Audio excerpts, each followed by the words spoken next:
Hello, welcome to the stream, and the oddly epic music that's playing right now. Uh, Hope you're all doing well. Welcome to Friday. Um, hey Sylvia, hello. How's it going? Brian, hello.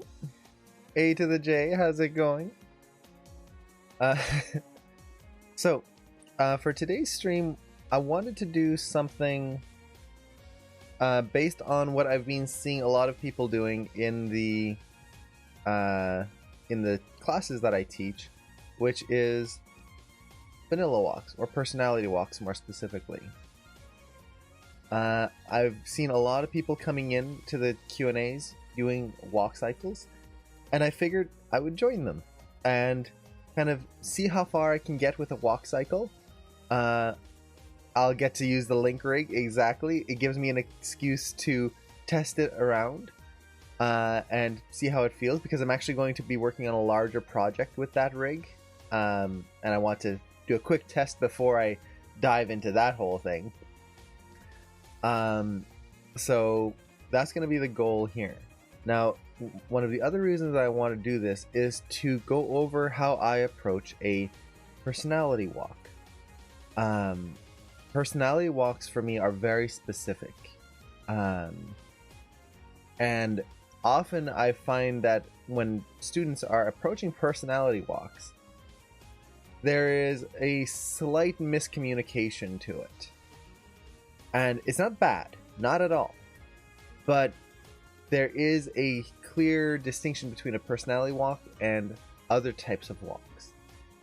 So that's what I'm going to be trying to do today.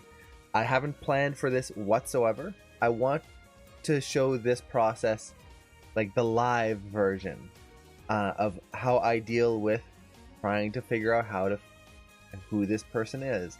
All those little details.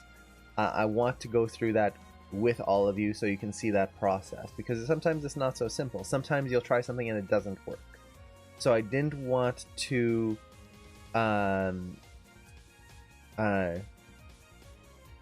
over plan it. So let's see. I'm still trying to find a free program where I can analyze the video frame at a time with no limitations. Well, Keyframe MP. That would be my big recommendation. That's the one I use all the time. There is a free version, and yeah, I used the free version for years before I even went for the paid version. And honestly, of all the programs I've ever used, it's the best.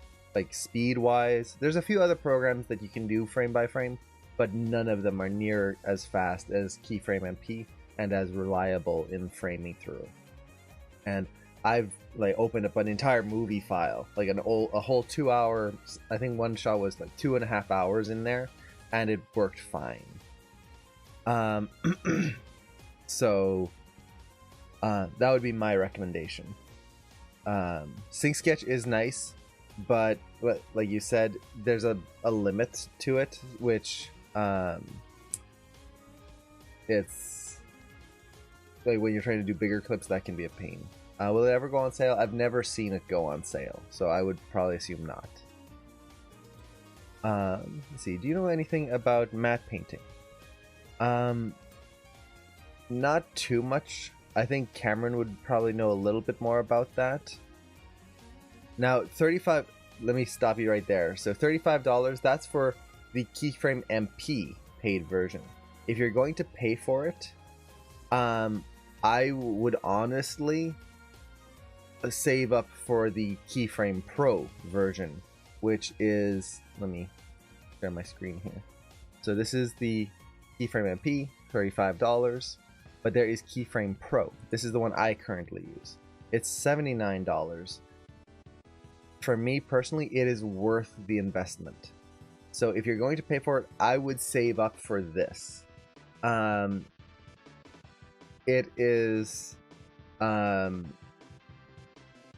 it's just so much better in terms of the features that you end up getting for what you pay for.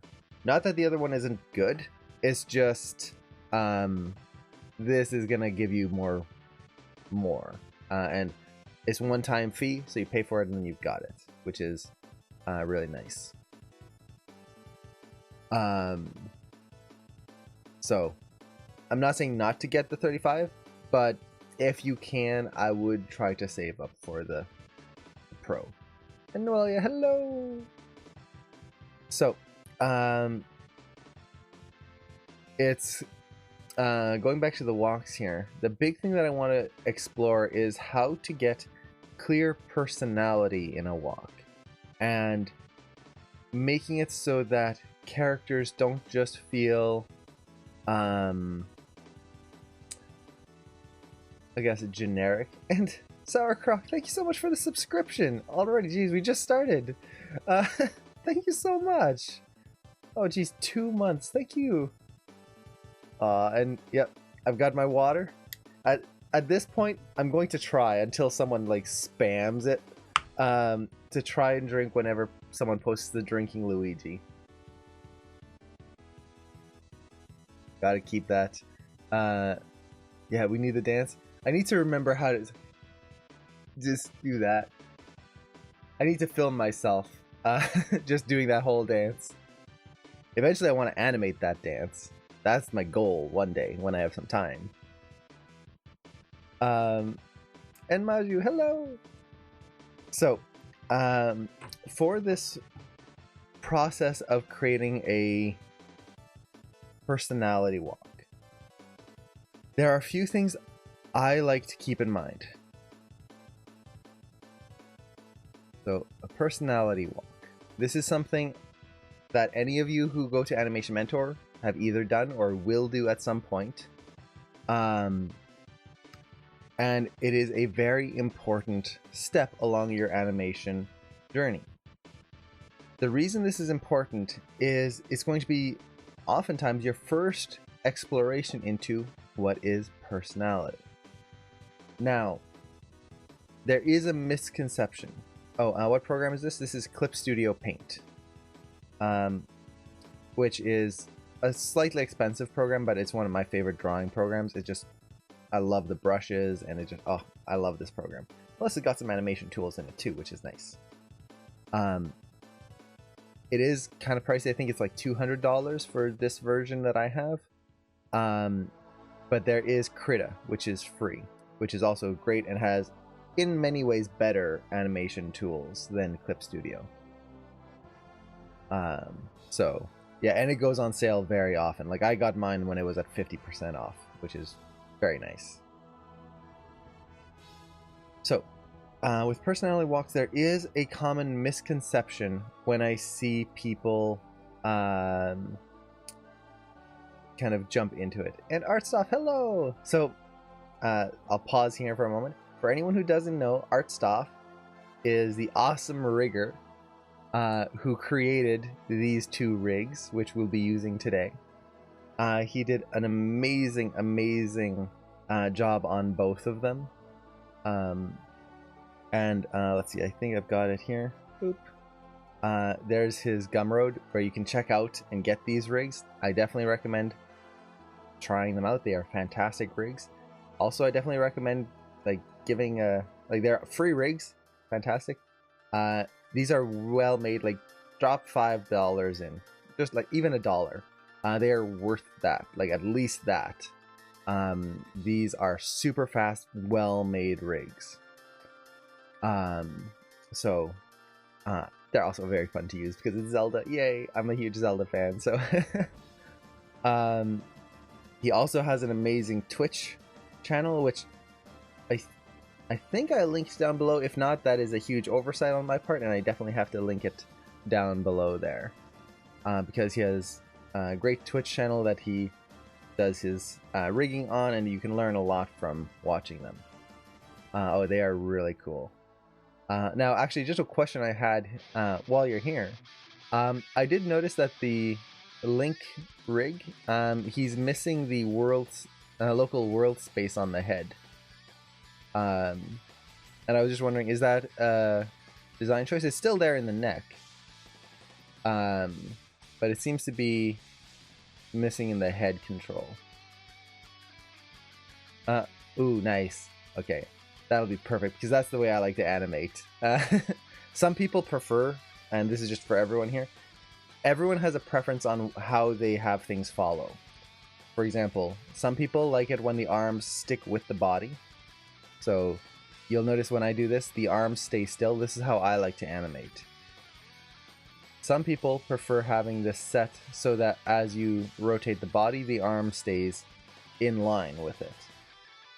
Everyone has a preference.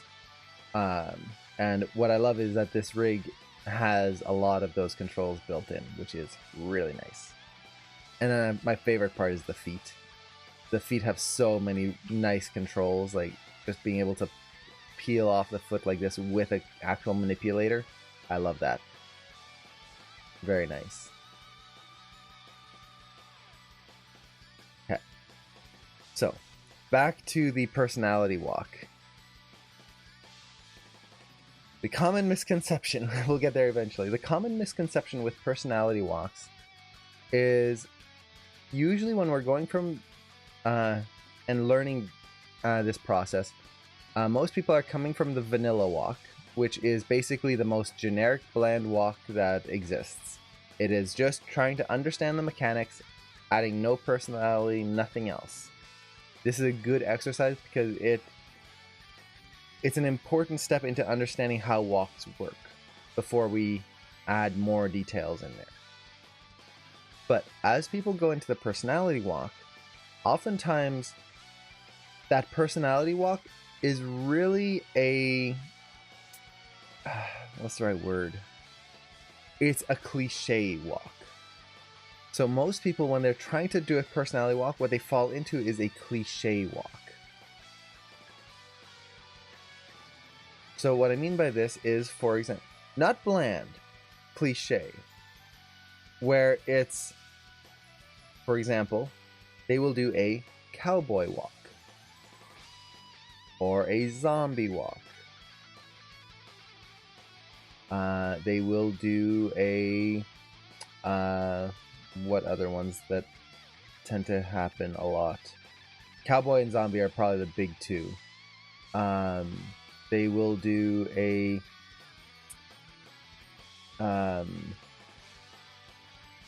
what? Now I'm blanking on some. Lazy, that's a little bit of a personality walk. So this is where we have to kind of watch that cliche. Is cliche walks are, for example, a cowboy walk. It's the cliche of how a walk moves. It's just these wide legs that kind of, well, let me draw it out here. This cowboy that's standing like this, and then like the shoot off kind of thing. Well, what's the cowboy's personality? In this case, oftentimes they don't have one. They are just moving. They are a cowboy that is moving. And Emmy, thanks so much for the follow. What this creates is a cliche vanilla walk. All it is a cowboy walking instead of a normal person walking. A zombie walking. Well, a zombie really has no personality, but it's just a zombie walk. Or, for example, a limp. This is another one. A character limp. Limp. A character with a limp. That is a physical trait of the character, but it is not a personality walk. So, for me, think of stereotypes. Not all cowboy zombies walk the same. Exactly, that's what it is. A cowboy, what if it's a happy cowboy? Like the happy cowboy who's got his hands like in his belt or his suspenders and is like, hey, hey, hey, how's it going? Like, and he's got the wide feet. They can still have the wide feet, but he's like, hey, top of the morning, like tip the hat kind of thing. Versus the dark and brooding cowboy who walks into town just ready for a gunfight.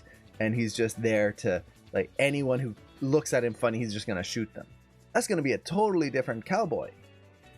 A cowboy walk is just a cliche. It is a stereotypical walk, but it is not a personality walk.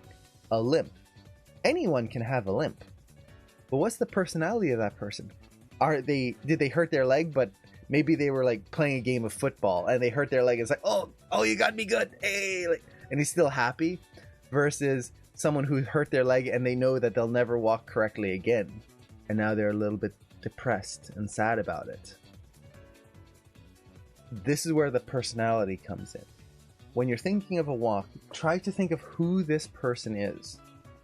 That is what is important. So, who is this person? That's what you're trying to solve with a personality walk.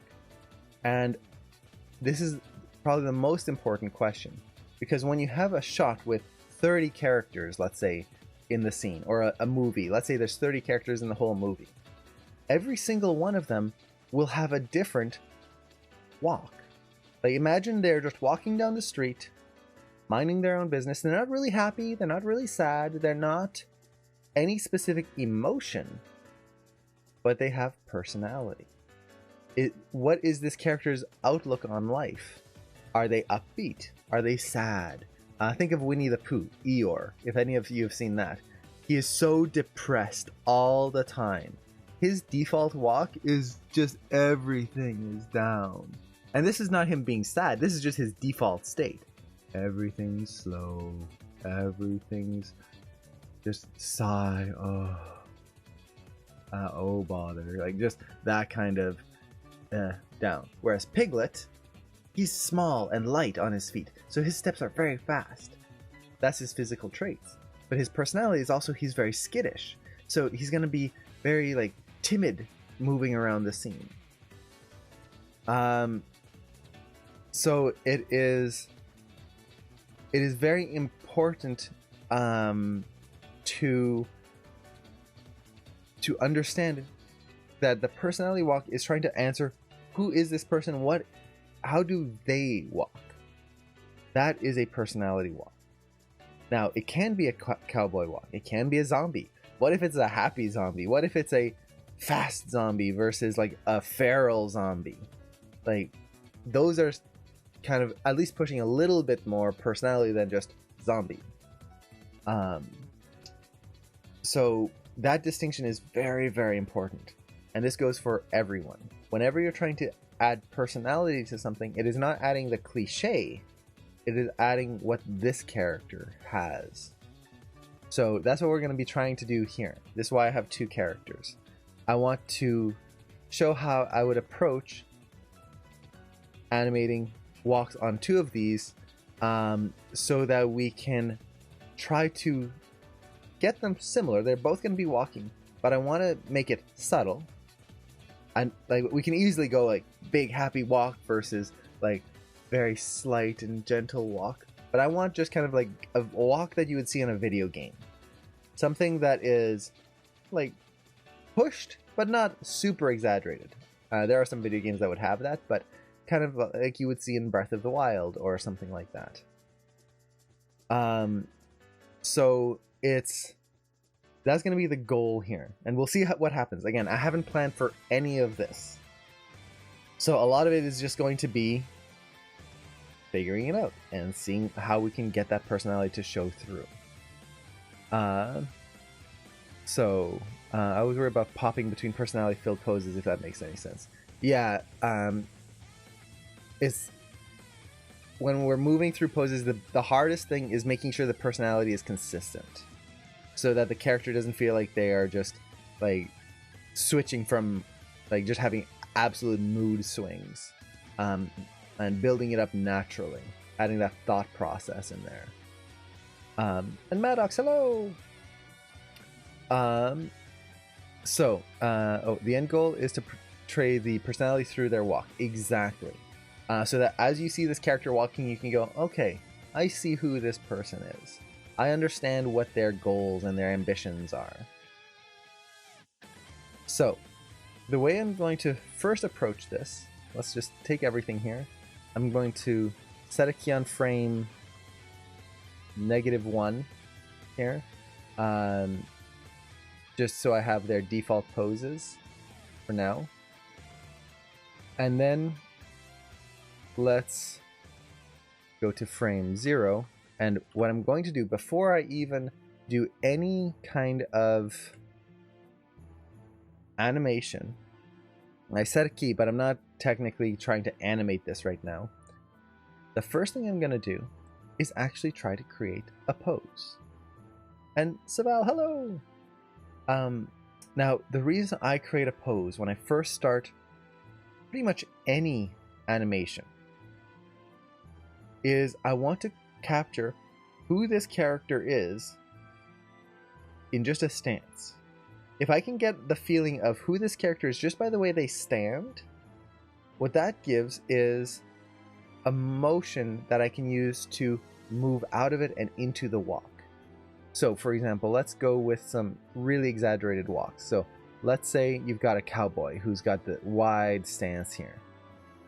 Well, if this is his default stance, just the way he kind of stands all day, versus maybe another character who is very kind of uptight, feet very close together, kind of like the food critic in Ratatouille, like just this triangle shape. Well, just the way they're going to have to start walking is going to be different, because the cowboy is going to have to shift his weight way over onto his supporting leg here. So he's going to have to do something like this before he even starts to walk, whereas the other one is just going to have a little lean, so just a little whoop over to the side. If the character is slouched a little bit as they're standing there, they might have to take a breath first before they start walking. Or they might just start leaning forward as if they're going to fall over if they're kind of tired. By creating that first pose, I'm going to be able to determine how the character is going to start walking and how they would move naturally and retain a little bit of that personality from the pose. Let's see. Personality walk is just how someone walks when they have an expression based on who they are. It's basically trying to sell the feeling of a specific character even in just a normal walk. So this is to say, for example, again, let's think of Eeyore from Winnie the Pooh. In his walk, if he's just walking normally and then he stops and then gets sad, that feels like he is just kind of waiting for this emotional moment to happen. Or if he's walking and you can't tell him apart from any other character, that is not good either. In his walk, in the way he steps, we should be able to sell some element of the character in there, some element of how they view the world. So that's kind of the goal here. So first thing I'm going to do is try to pose these characters out. I'm going to start with Link here because I'm excited to try him out. Now, like I said, I haven't done any prep work in terms of planning anything like that for this. But what I have done, and this is something I also recommend all of you do, shoot reference. I haven't done this. This is another test I want to do. I want to see if I can animate this without reference. For anyone who's starting out, shoot reference. It is like imperative that you do, just so you can understand the mechanics. At this point, I've been animating for 9 years. I understand how a walk works, so hopefully it'll turn out. I would still ideally want to shoot reference, but this is also a small test for me, just to see if I can. Now, the other thing is I created a personality board for this. We'll see how far I follow it, but this is a program called PureRef, and I just found a bunch of images online of Link and Zelda so that I can use it as a basis of how do they stand? What is the character that I want to get through here? And in this case, I want to make this feel like they're actually from the game. So I'm going to give you the link for that. It's a free piece of software that allows you to just bring in images and lay them out. It is wonderful. PureRef. I really like this software. So I've got that on the side, and this is just to help me make sure I'm staying on target. I'm not going to try to copy these poses because I want to create my own version. If you look at Link in all the different games, he's always changing. So yeah, it's like a mood board maker, exactly. So I want to create my own version of Link here a little bit. This is not the Breath of the Wild Link. This is not Ocarina of Time Link, this is a new Link. So I'm not just going to copy a pose, that would just be kind of lazy. And if you think about it in game development terms, it means games never improve or change. They just the same thing over and over and over and over. That's not fun. We want to see that change. So, let's start with Link here. So the first thing I notice whenever I look at any pictures of Link is that he has actually a very wide stance. He does not stand with his feet close together. He stands with his feet very far apart. So this is going to be the first thing that I want to kind of capture in here, is how he always has this, it's almost like he's always ready to brace himself. He's narrow feet, it's technically more stable in the sense of it, or sorry, not stable, it's easier to balance. Wider feet, it's kind of a little bit more tiring, but it will give him more stability, which is great because he's already ready for a fight pretty much. So let's get those feet in place here. Now I can also kind of push one foot slightly ahead of the other, just so we kind of get a little offset in there. Feet are very rarely the same angle for both.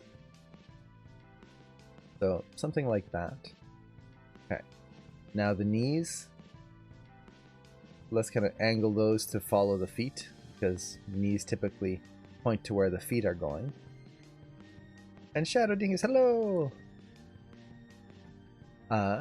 Okay. So at this point, we've got the feet. Now, if I wanted to, I could kind of pose... Well, actually, let's do this. Let's kind of do Zelda and Link at the same time. This way we can compare and kind of build it up at the same time. Hopefully that'll kind of make things kind of make sense of the contrast I'm trying to push here. Now, Zelda, from the images I have, she is, well, a princess. So very... she's royal, very... well-mannered. Link grew up in a tree. So there's a few different takes we can go with her. The kind of obvious take, which I might go here just for the visual contrast, is bring the feet closer together. This makes her feel more, I don't want to say dainty, that's not the right term, but more like regal and proper. And it's going to help push that visual contrast between the two. Now, this is also Breath of the Wild Zelda, or like a take on that, who is adventurous, and like I'm kind of imagining this is the Breath of the Wild Zelda after she's been freed, and they're ready to go on that quest, both of them. So there's this excitement to her. She's not just the princess and all dainty, and yep, I'm ready to sit on the throne and do all the royal stuff and just protect Hyrule from a throne. No, this is the Zelda who is suddenly freed from the throne, and she's getting to explore the world for the first time. So I want to mix a bit of both. A bit of that kind of royal element that she's been raised with, along with a little bit of that excitement to explore the world. That kind of... Link's seen the world already. He's explored the whole thing back and forth. He's fought monsters. He's done all this. Zelda hasn't had the chance to do that, and she's excited to try. So a little bit of that excitement. So I think I'll just kind of exaggerate the feet kind of pointing out slightly. Normally it would be like very close together and straight to make this feel more, again, royal. So maybe something like this. Still close together, but just point the toes out a little bit. We'll see how that works out. We might change it as we go. So already, just looking at the legs, instead of having these two characters that were very similar because, well, they're rigged, and whenever you see a rig, they are in a default pose. Legs straight, arms straight. That's a good thing for rigging. For animation, that's boring because it's just everything perfectly in line. So already by just looking at this, we can see who is who. Versus this, if you didn't know whose legs they were, it would be hard to tell, like, who are they? Are they just regular people? Are they anything other than just a statue? You add those foot positions, now we're starting to get a little bit of a story in here. And we've just done the feet. Okay, let's go to the hips. So, this is where we can really play around with how will they hold themselves. So keep in mind, these are the poses of someone who is just standing there, relaxed. They're kind of imagine someone standing in line, and they're not really thinking of anything. They're not impatient. They're just kind of waiting. How would they stand? Some people lean, some people fidget, some people they hold their hands, some people put their hands in their pockets. What is this default stance of Link, for example? Just standing there and not really thinking of anything, just enjoying the day. How do we push a little bit of his personality into that moment? So, he is adventurous, he is ready for battle, but he's also a little lazy. And the reason I say this is, for anyone who's played Zelda games, almost every single one of them starts with him having to be woken up because he's overslept. So Link has a little bit of that lazy tendency to him. Maybe we could try adding that in a little bit, just in the hips. If he was more of a soldier, he would stay centered on his feet. This would give him a good balance and allow him to be more stable the whole time. But if we want to add maybe a little bit of laziness in there, just that kind of like, when he's resting, he's ready to rest. Maybe we should shift his weight over a little bit more onto his back foot there. Just a little bit. So now his weight is favoring one leg. I could exaggerate this quite a bit, so we could push it like that. But I think I just want to go a little bit, so that it avoids that military straightness of him. Now, also with the hips, we can push the rotations of them. So again, to push that extra feeling of tiredness, I'm going to have this leg be the supporting leg, which means that this one, the hips are going to drop down on this side. This gives the feeling that as he's supporting his weight here, the side that's not supporting as much weight is drooping down, just ever so slightly.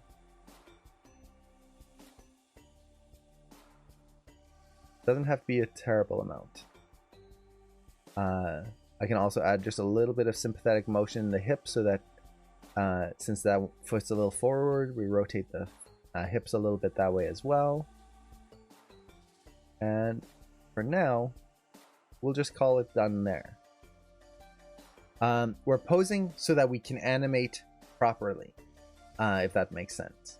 If we just animate it straight from the default rig, it can be easy to overlook a lot of the elements of a personality, versus if you just take some time to pose it out first and then animate it. This way we can understand all of these personality elements, think through it properly, instead of trying to animate, think, okay, this is the contact pose, the feet have to do this, this, this, the hips have to do all that, and then also trying to add personality at the same time.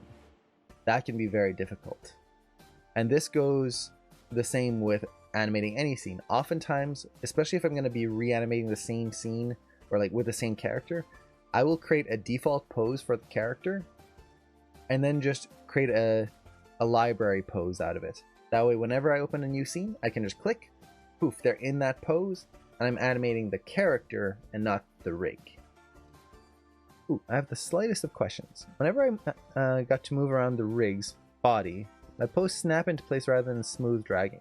Oh yeah, that does make sense. So what's happening is that you probably have stepped, I forget the exact term, but double click on the move tool right here and you probably have step snap somehow got turned on.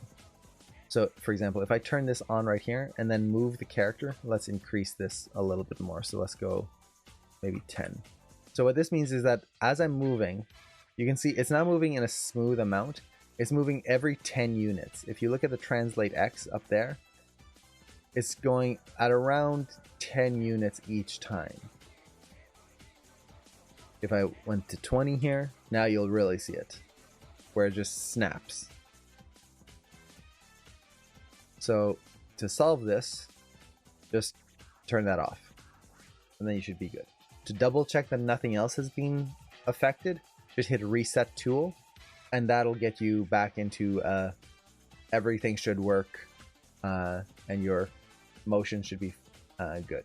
If the same thing is happening with the rotation, just double click on the rotation tool. It's got the same thing right there, step snap.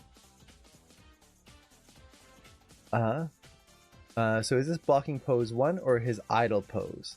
This would be, I guess you would consider the idle pose, if we're talking video game terms. So with Zelda here, I think I want to push the weight. I'm not a fan of having the weight perfectly centered anyway, so I'm going to push that a little bit over. But again, she's a little excited. That's kind of the personality I'm trying to think of here. Like, she's got that, just she wants to see the world, so she's not going to be way off to one side. That creates the feeling of like trying to rest. She's going to be a little straighter. This also helps with the kind of regal element of her, where everything is straight and proper. Whereas Link is a little bit rougher. He might have this kind of offset.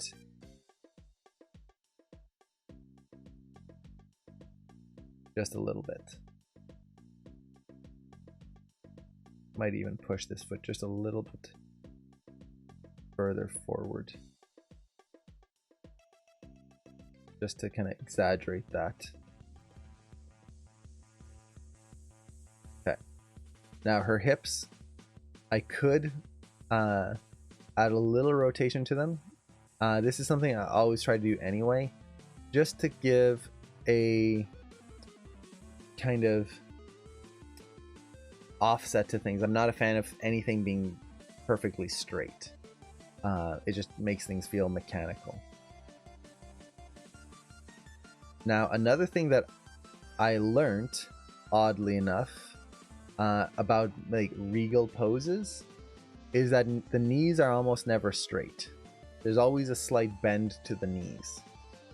We'll see how that works. So for example, if you're trying to do a ladylike walk, someone who's got poise and elegance, the knees almost never lock. Even when they walk, they don't lock their knees, because that makes the walk kind of bounce a little bit more. If you keep your knees bent the whole time, it makes for a more like linear walk, so more graceful.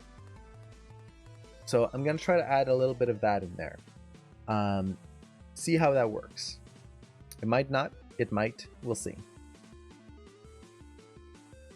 So just subtle changes right in there. So we're not adding too much in there, just adding some imperfections so that the legs don't feel just straight coming down from the hips. Okay. So we've got that. Now the body is pretty simple in this case. We're not going for huge extremes in the body. So really what I'm going to be doing is just getting them to be straight. So straightening up the body so that the they're not kind of leaning off to one side. I can also add a little contrast and twist so that in this case this leg is forward. I'll push the other arm here just a little bit forward. This will add a nice, very subtle twist to the body. And I could push this quite a bit. So again, if I want to really push the laziness, then we'd have him kind of start to lean back a little bit and just kind of down there, or even a little bit more forward, slump. In this case, he is a hero. as much as there's a little laziness to him, he does have this like heroic stance. And to help accentuate that, what I can do is try to push his chest up and forward ever so slightly. So as he's standing, he's not kind of slouched normally. He's got this straighter back, and just pushing that pelvis out a little bit more.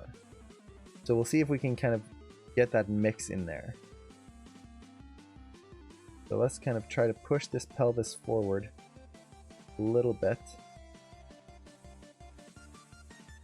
And then use the spine controls here and rotate him back ever so slightly.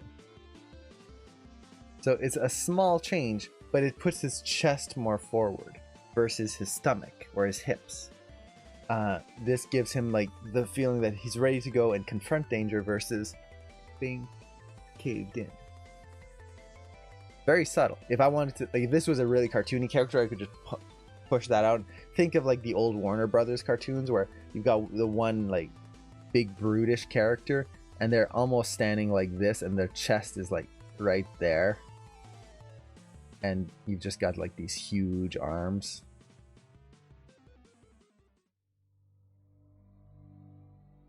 So a character like this with just that chest kind of bulging out right there. That's kind of what we're going for, but on a smaller degree. So I could probably push it just a little bit more. Get that lean in there just a little bit.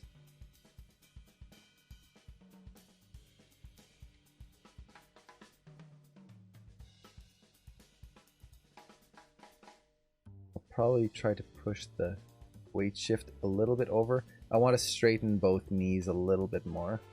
I'm finding that the one leg is just a little bit too bent there. So this will add that extra weight shift in there.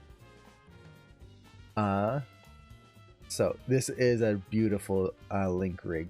Artstoff did an amazing job on this. And for anyone who's interested, it is a free rig. Check it out there, along with the Zelda rig. They are both fantastic. Okay. Now for Zelda, it's going to be somewhat similar in terms of the way she holds herself. She's going to, because of the excitement, that would make a character like a little bit straighter up. But also because of the regal pose, she's going to have to kind of have a little bit of a curve to the back and just to kind of exaggerate this line just a little bit. So we'll just kind of push it ever so slight right in there. So again, leading with that chest versus the stomach or the hips. Now the thing that's going to help her feel like she is excited versus just regal is the shoulders, the clavicles. And Artorias, thank you so much for the follow. So the shoulders are what are going to add a lot of the kind of excitement here. If she's just kind of regal, her shoulders would come down, her arms would be to her side. This will make her feel calm and collected. Ooh, someone re-rigged it? Nice. That's awesome for Blender folk. Oh, you can definitely share the link to that. That would be awesome. Anyone who gets to use your rigs to make some awesome stuff, I highly encourage it. It is amazing. So if she was just kind of regal, the shoulders would be kind of at a neutral. Not down too far because this makes her look tired, but kind of in a neutral pose. If she's excited, those shoulders are going to come up a little bit. So it's going to be a little, like, just that extra little raise in there to push those shoulders up. And I might even add a little bit of forward motion in there as well. Whereas Link, he's tired. He's done this before, so his shoulders might be down. Not totally relaxed, but kind of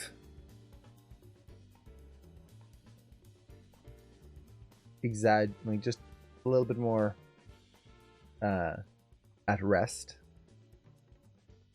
And then in terms of the arms, let's see. I kind of want just like a default standing pose. So for his arms, I just want him to be kind of at his side. But the main thing here is that when your arms are at your side, they're almost never straight. When you stand in a relaxed state, your elbows actually bend a little bit. So I'm going to have that in here just a little, where his arms have this slight bend to them. This is actually going to help him feel more relaxed. This arm, because his leg is straight there, can hang a little bit more, whereas this one is going to kind of hit the leg a little bit. So we'll go with something like this. Now, in terms of the hands when they are relaxed, they tend to point a little, the back of the hand towards the front. So we'll just rotate that a little bit. This hand will probably be against his leg, so it'll be a little flatter there. And then the elbows, I kind of want them angled in a little bit more, so kind of this way.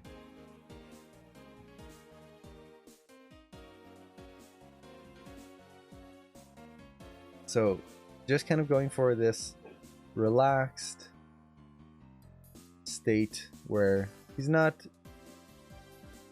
thinking of anything. And this is the key point. It's going to look a little bland in comparison to other poses we can create. But that's not really the point of this default pose. This is kind of the pose that imagine you're just starting a scene, and that scene could be anything. It could be Link scared. It could be him fighting for his life. It could be him just relaxing and having fun, playing a mini game. It could be any of those things. So I don't want to have a pose where he's really happy or really sad, because that would mean I'm going to have to redo a lot of the work in that pose. But if I have a pose where he is just kind of in a default state for this character, I can use it as inspiration for any other pose that I work on. And it becomes very versatile in that sense.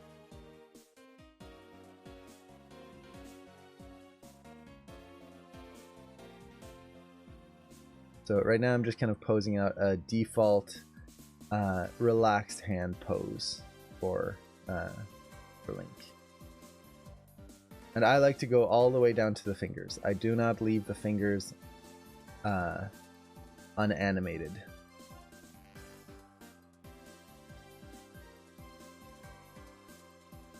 Okay. And let's add a little rotation there.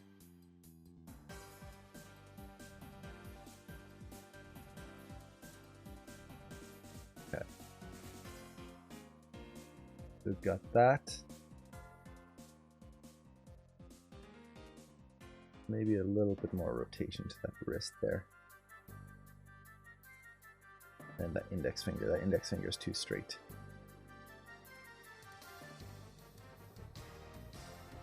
There we go.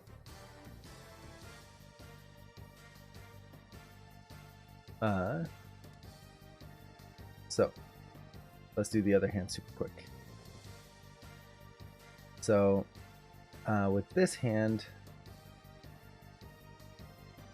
I'll just once again try to keep a neutral pose to it. So let's get that in place here. Now the nice thing with the hands is once I get a neutral pose for the hand, I'll be able to use it for the rest of the walk, and I'll never have to worry about the hands again. So this is another reason why I will take some time to get these hands in a good position right now, because I'm saving time later on anyway. if I kind of skip out on the hands right now, I'm gonna have to do them later. So there's all I'm doing is hurting future me by kind of skipping out on it. And future me already hates past me so much. Past me is a jerk. Always giving more work. Ugh. Terrible person.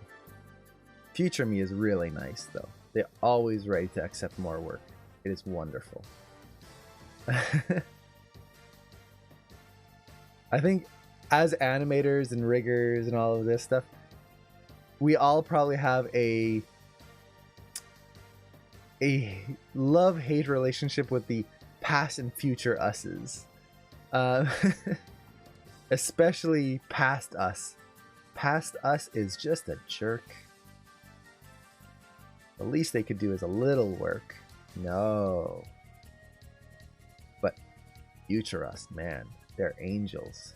Always ready to accept more. So something like this. So with that, we've pretty much got the body posed out.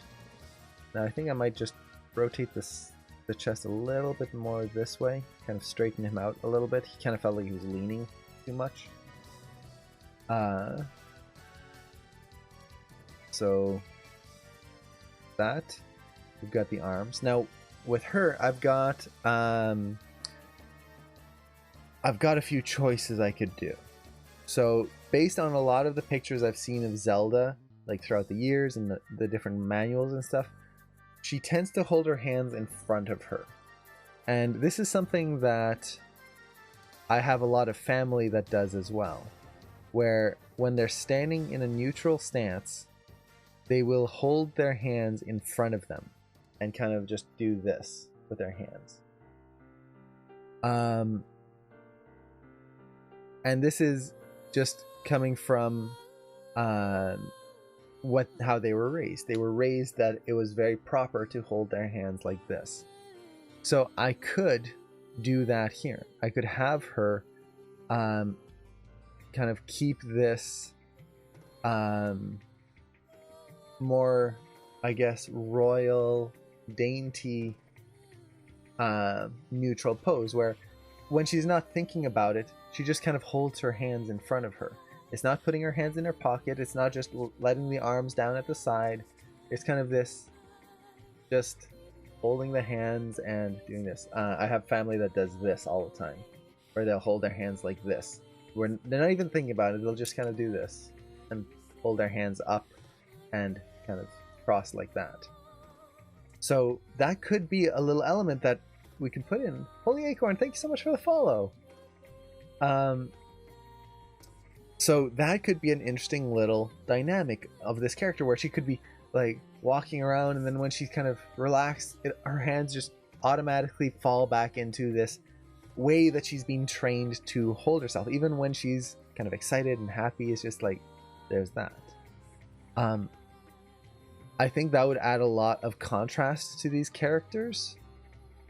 So I'm probably going to try and put that in there. Now, for the walk, it doesn't mean she's going to be walking this way, but it could help push that. Yeah, Maya, C4D, and Blender, any one of those, whichever one you start, is going to be your favorite one for the rest of your career. For me, it's Maya. I started with Maya a long time ago now, and I tried to use Blender, and I'm still trying to use Blender. At some point, I will get into it, but man, oh man, is it a struggle. I have so much trouble just getting the simplest things done. I do not understand that interface. It makes no sense. And vice versa, you'll have people who learn Blender and they come to Maya and it's like, this program is stupid. Why is all of this happening? Makes no sense. So it's really just whatever program you started with. Now, I've been asked before, like, why doesn't everyone just use Blender? Because it's free. basically open source, so anyone can use it. Really, the simple answer for that, for anyone who hasn't heard before, is that no studios use Blender. Or I shouldn't say no studios. Most studios don't use Blender. Oftentimes they will use Maya or an offshoot of Maya. Maya is the industry standard. So when you go to schools, for example, like Animation Mentor, iAnimate, Anim School, they all teach Maya because they want you to know the software that's going to get you a job. So that's kind of the main reason for that, is this what's used in the industry. Soft image.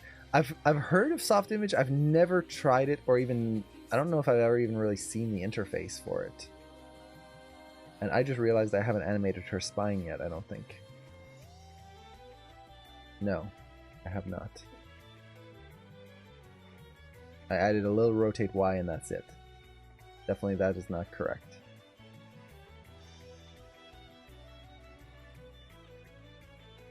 What am I selecting here?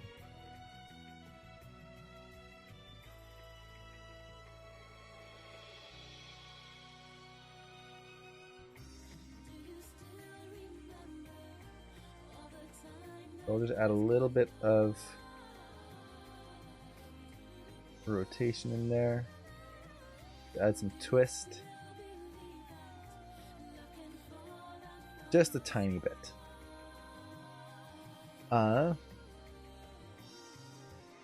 Was Maya's competitor back in the day? It was a far superior program, but it didn't catch on. Yeah. But with 2.8, I believe that in a few years we were going to see it getting big. I think so. Blender, especially with smaller studios becoming more and more kind of influential and viable, I think we're going to see a kind of surge of Blender, which I'm excited for. Even though I don't use Blender, anytime that there's competition is good for us as an industry and as animators, because it forces new things to happen instead of programs that just stagnate and never fix certain things. That's just never good for the industry. So I'm excited for that. And it's one of the reasons why I want to learn Blender, mostly because I want to be able to teach it later on as well, at some point, once I actually get good at it. I want people to have that opportunity. Not everyone can afford Maya when they're working freelance. Not everyone can or wants to learn it. And it shouldn't always just be Maya, Maya, Maya, Maya. There should be some variety in things.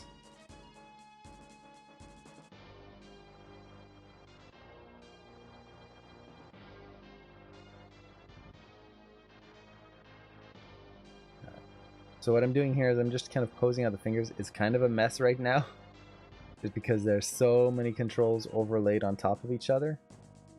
But let's see, what I can do is let's just move that hand out of the way. That one's the one on top, so I don't have to worry about it too much. Let's kind of get this one in place. And I think for this hand, what I'm going to do, just as a test, is I might close it.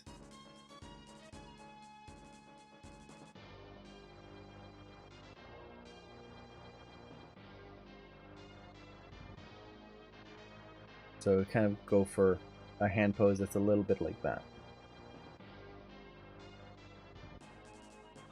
So let's actually bring this out here so we can see it better.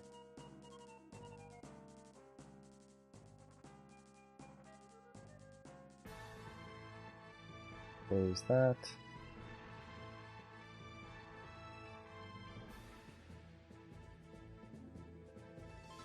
Alright. Whenever you're closing the hand, make sure you rotate the fingers. Get that camera in place so that they come in like that. Fingers point towards the center of the palm when they're closed. If you don't have that, fingers are going to look very strange.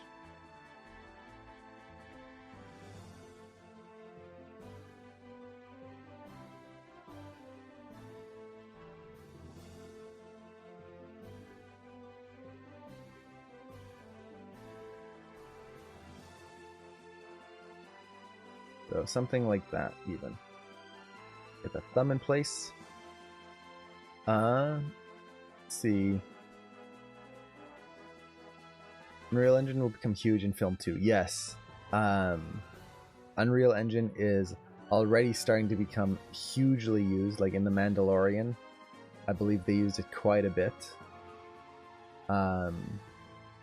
And it's just going to help speed up a lot of processes, especially with the real-time rendering. That is going to be huge. So that's going to be very exciting to see what developments happen with all of that. I'm very excited for that. Yeah. So we've got the hand in here. Very basic, but I don't want to go too far with this. In this case, with the Link, I was okay with going a little bit more in depth because that hand is going to be used to get a lot of poses in place later on. These hand poses, this is more of a default pose for the rig. So I might end up changing a lot.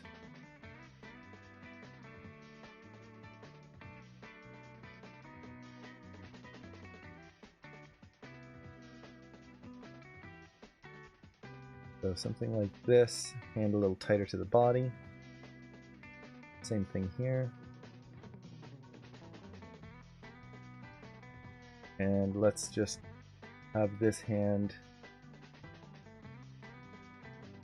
I want to push this a little bit more. Like this. The reason I want to push it like that is so that I have room to play around with on the fingers to avoid them just kind of feeling uniform.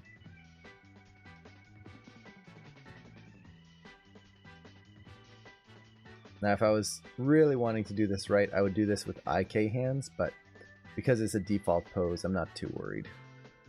If this kind of falls out of alignment, it's fine.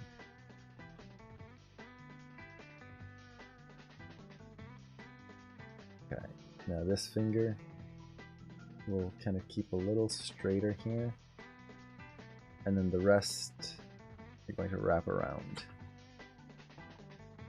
and hold the other hand.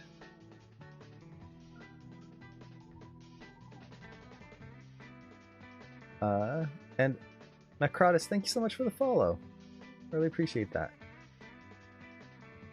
Okay. Now, I should mention, because we've got a bunch of people who've jumped in, the description says I'm going to be animating a vanilla walk. I am going to be doing that. Or sorry, not a vanilla walk, a Link and Zelda walk. That is the goal. The big thing for me when I'm first posing things for a walk is I want to get a character pose in first.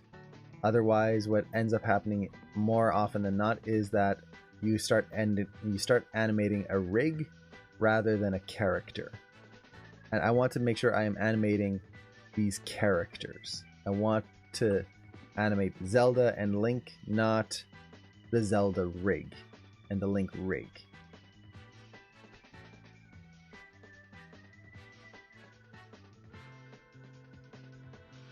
Something like this.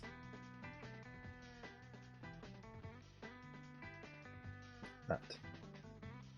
Now, another thing I can do is I can switch this mode to the perspective view as well. Use flat lights. And then I'm just going to turn off Nerve's curves. This way I can easily switch between the two and see how the poses look without the curves. So I'm not a fan of that hand pose right there on him. Without the controls, it definitely feels a little kind of odd. Let's rotate that out a little bit. And then let's rotate this one in. Okay. That's a little better. Okay. So already we're starting to get a little bit more personality in these characters, just by the way they stand. It's going to help really push this so that we can get that walk feeling a little bit more natural. Now, the last thing I need to do is I need to pose the heads. The heads are going to be very important because that's going to show their attitude toward the world. So, for example, if Link kind of stares with his eyes down all the time, so like this, and actually let's take the eye controls and just set that local space here. This one too. Oh no, the eyes are, look, no wait, here it is. Okay, let's move this in line with the character and maybe a little bit more forward.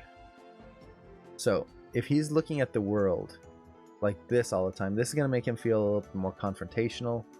If you have his head up all the time, this will make him feel a little bit more kind of like he's looking down at the world, or he's kind of just a little bit more proper. A little bit of a bend is going to give him this kind of curious feeling, like he's always kind of curious. A tilt to the side will make him feel wary. I can use these angles of the head in a default pose to just give some attitude to the character.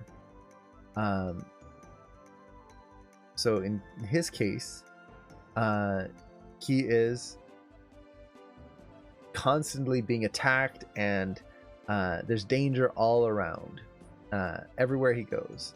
So I might tilt his head forward just a little bit, and with that maybe add a little bit to the neck as well. This way we just get that little bit of a not enough that he feels like he's always angry, but just enough that he feels like he's ready for something, and with a little tilt and rotation to kind of give maybe a little curiosity. Now with her, what is her personality like? Like I said before, this version of Zelda, I'm imagining the one kind of who's gotten out of the castle and is now exploring the world with Link. Well, definitely I want a little bit of curiousness to her. So we might have a little bit of a head tilt. We might have her look up a little bit, just because, well, as like the princess, her head might have been up, like just that kind of royal tilt. But Zelda is also a very kind princess, so it's not like a princess that looks down on her subject. She's very kind. So I don't know if this would kind of work with her character. I think it would be a little bit more direct, kind of just straight across.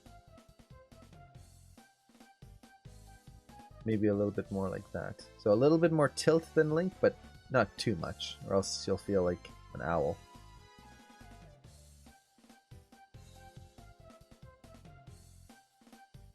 So maybe something a little bit more like that. So, with this, we've pretty much got the default poses. Now, at this point, I could also pose out the face.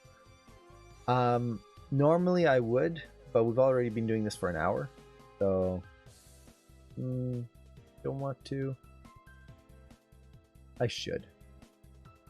So I'm gonna. Usually I like to pose out the faces manually. That's just my preference. In this, I'm going to actually turn on the macro controls for the face, and I'm going to use those. These are really great controls for quick poses. Personally, I'm not a fan of things like these, just because I like to pose it all manually and get exactly what I want. I could see the help that make more subtle eye movements. Bringing the eye controller out like this helps in two ways. One is gives you more subtle motion. So for example, if the eye controls are right here, any little change you do is going to move that eye a lot. Bring them out makes much more subtle changes. The second thing it does is it changes the focus point. So if you have a character who's focused in on themselves, so imagine a character who is kind of just standing there. They're not looking at anything. They might be just thinking to themselves. What ends up happening is the eyes start to cross ever so slightly. Compared to when we focus on something, our eyes separate. And the further the thing is, the more the eyes kind of separate until they are parallel to each other. So by adjusting the distance of this control, not only does it give you more subtlety, but it actually creates that feeling as well.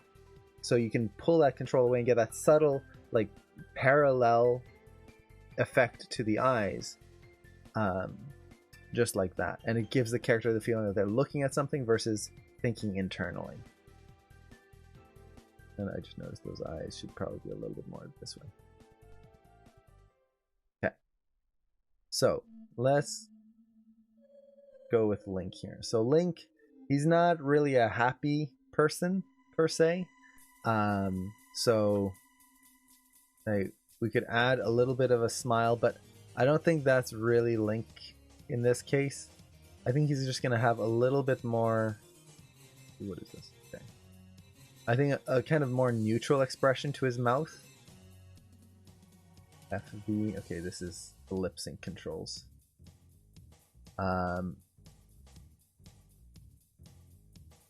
So a little bit, just kind of a neutral expression, and then maybe bring the brows up slightly.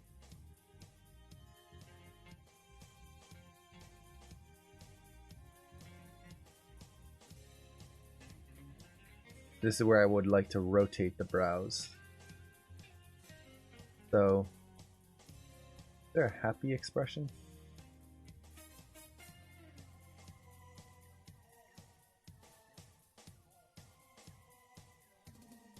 Maybe I'll make him just a little, like, bring the brows down just a little bit more. Keep that seriousness to him. Whereas her, we'll bring the brows up a little bit. So give that curiosity. We'll also kind of push the smile in her face. Again, she's excited. She is looking forward to adventure. We can exaggerate that.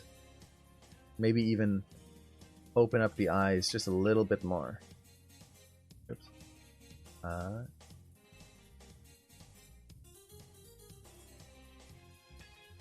Just to show that excitement. And then see.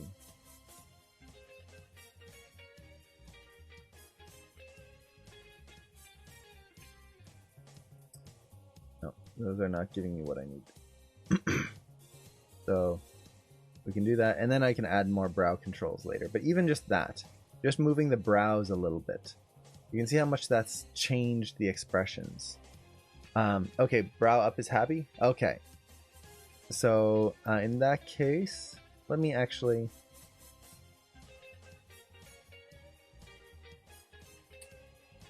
since this is just kind of a test. No, you know what? Let's treat this like as if this was an actual pose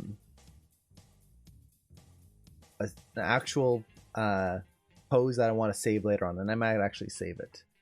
In that case, I'm going to want to pose this out with the way that I'm going to animate it.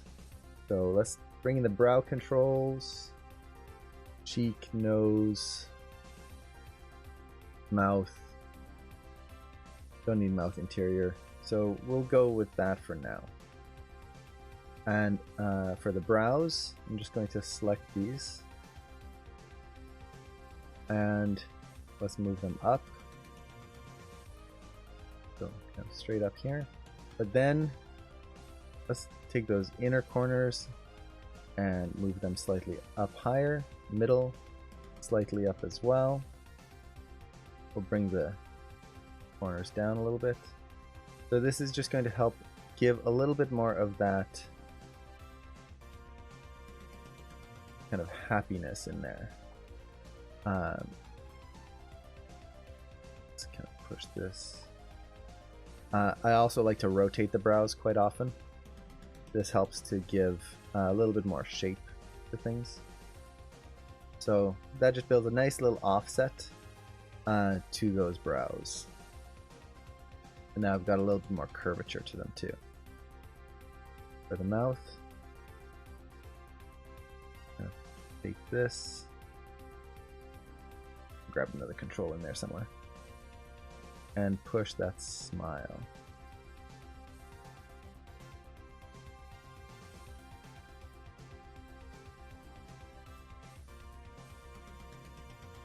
So let's see how that feels. Yeah, so something like that.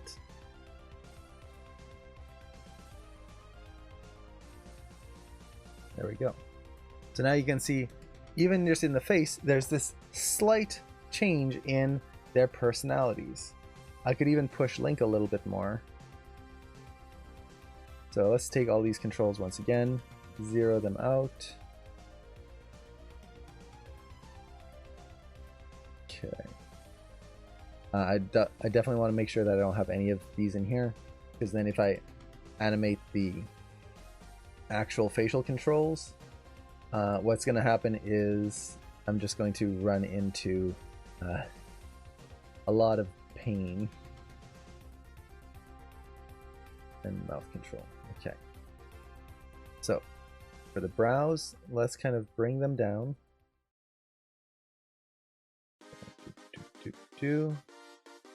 So just down ever so slightly. And I'm just going to flatten them out a little bit more. Maybe just a little bit of a pinch inwards.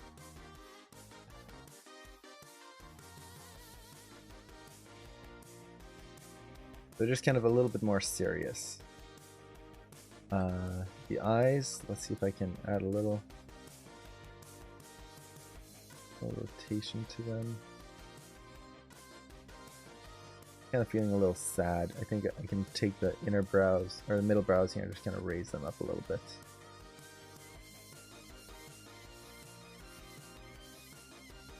And then maybe just kind of push the offsets in them. So whenever you're posing out the facial features, it's always nice to push some slight offsets. So one brow would be slightly higher than the other, one slightly lower. It just makes the face a little bit more interesting to look at.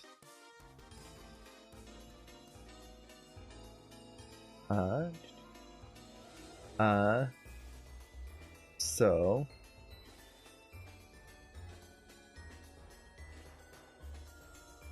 and then I might just add just like the tiniest little smile to him, because Link is not a miserable person. So just kind of the tiniest hint of a smile. So there's a little bit of that seriousness compared to her kind of bouncy attitude. So maybe something like that. And now we have two poses. And with this, we can see the difference. And actually, let me, just to show this clearly, I need to key the facial poses because I haven't done that. Let's go back here, and I'm just going to zero out the facial controls. So let's just get rid of all the keys on this one. So, shoot, delete, same thing here, delete. Okay. So on this, I'm just going to brow. Oh, I've got something else selected. There we go. Zero those out.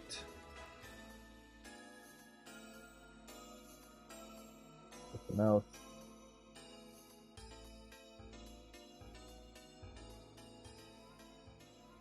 Zero those out. Same thing with him.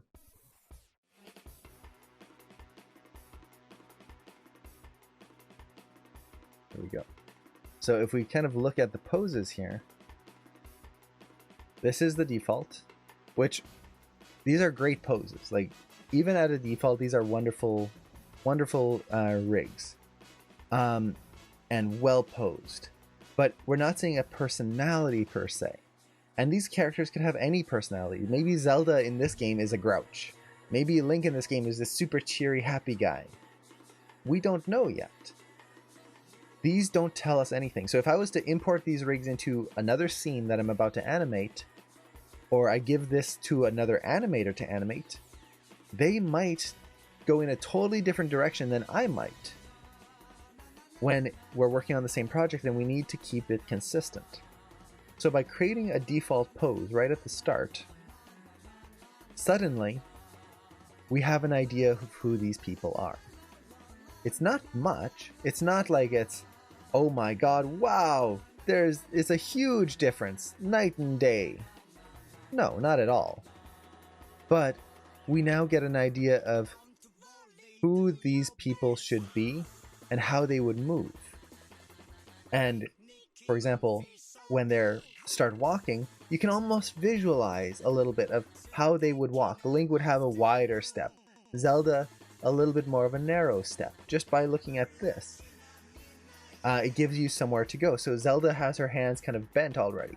So how is that going to affect how she holds her hands? She's not going to have her arms straight and just kind of doing this. It might change the way she walks. Her head is at an angle, so as she walks, she's kind of looking at things with curiosity versus just standing there and walking without looking at anything. So that is the kind of thought process of doing this, and this applies for any shot, no matter what you're animating. Let's see, what are the best jobs in 3D to do as a freelancer? Ooh.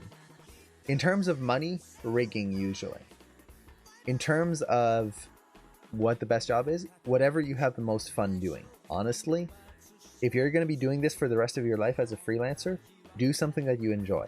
If you hate rigging, but rigging is the most lucrative in many ways because there's not that many really good riggers, then yay, you're making money, but you're hating every single moment of the process.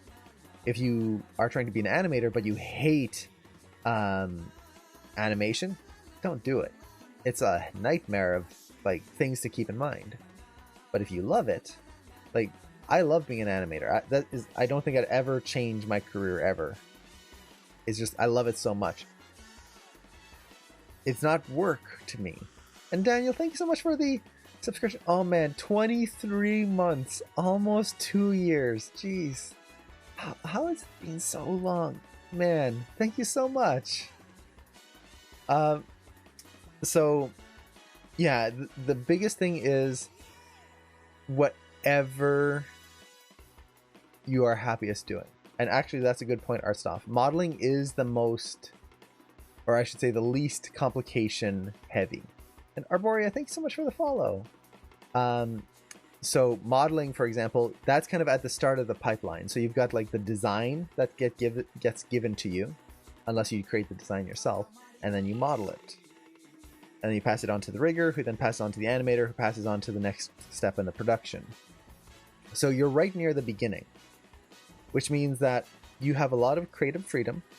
It also means that once you pass it on, it'll come back sometimes for revisions, but it's not going to be huge changes or breaking things. It's just going to be, oh yeah, update what you're currently doing. As a rigger, if you are given a model that sucks, so let's say that's your job, you're just a rigger and someone gives you the model, and sometimes it'll be an amazing model that's just beautifully done. It makes your life a whole lot easier. Other times, you're given a model and it's just broken. The geometry is terrible. There's no edge loops anywhere. It's just bad. Suddenly you have to work with that. And sometimes you can try to send it back. Other times you're not allowed to. As an animator, it's the same thing, except now we're multiple stages down. So if we're given a good rig like these, life is a joy. I'm posing these out and I'm having fun. Everything's working the way I want it to. It's I have all the controls I need. It's wonderful. Other times you're given a rig and it just can't do the basic thing. You try to bend an arm and it's twisting and popping in the weirdest way, and everything you try to do is a fight and a battle. So in that sense, modeling is the least complicated. So even with that though, my suggestion would be do the thing you are most passionate about, the thing that you just love the most. If you love all of it, then pick the one that you feel will kind of be the most fulfilling to you. Everyone is different though, so there's no one answer. And then there was another question up here. Did I miss it?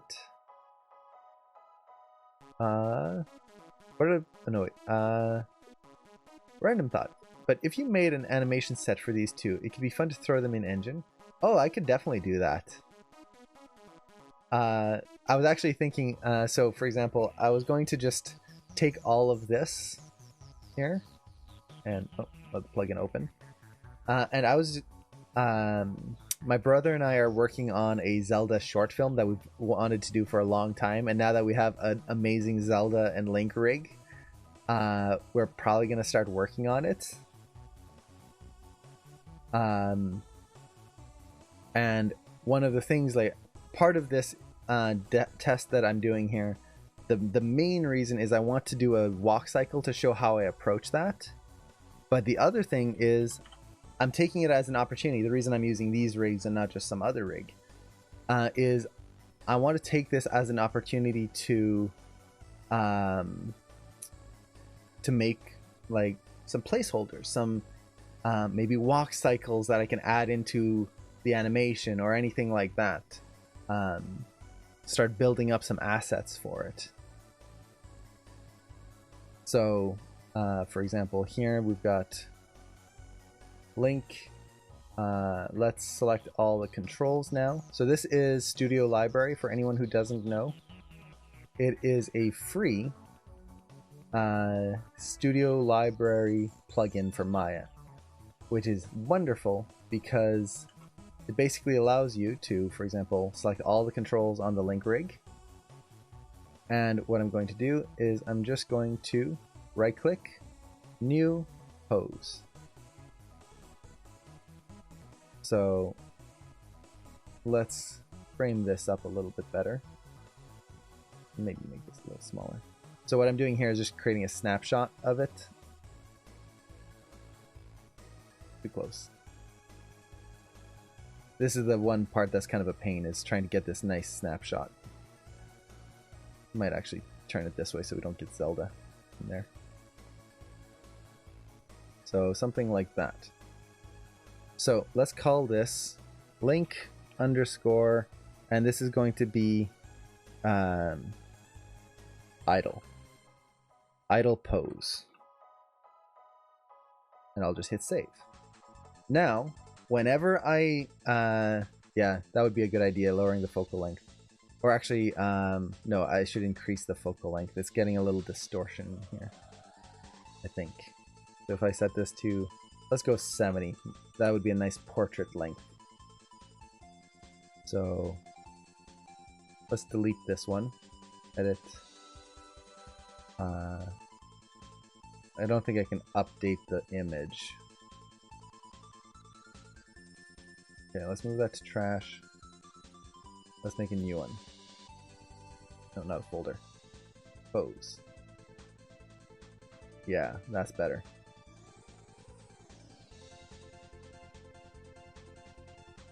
I can also just move Zelda out of the way. That would help. Yep. This way we can get this a little bit more centered.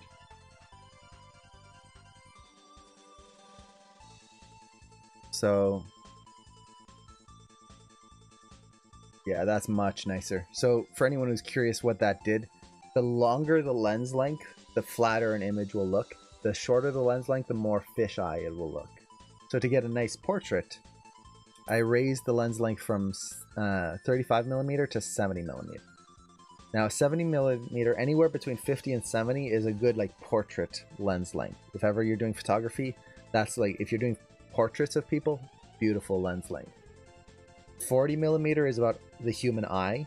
So if you want to have something that looks like what the human eye sees, it would be about 40.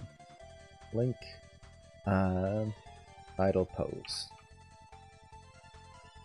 And, oh, make sure I, oh dang it, no, actually good. I can select all the controls here, and let's hit save. There we go. So now I've got Link's idle pose in there. And if ever I need to use this, click, done, the pose is in place. I can do the same thing for Zelda. So let's take this, create a new pose. Let's frame this up here.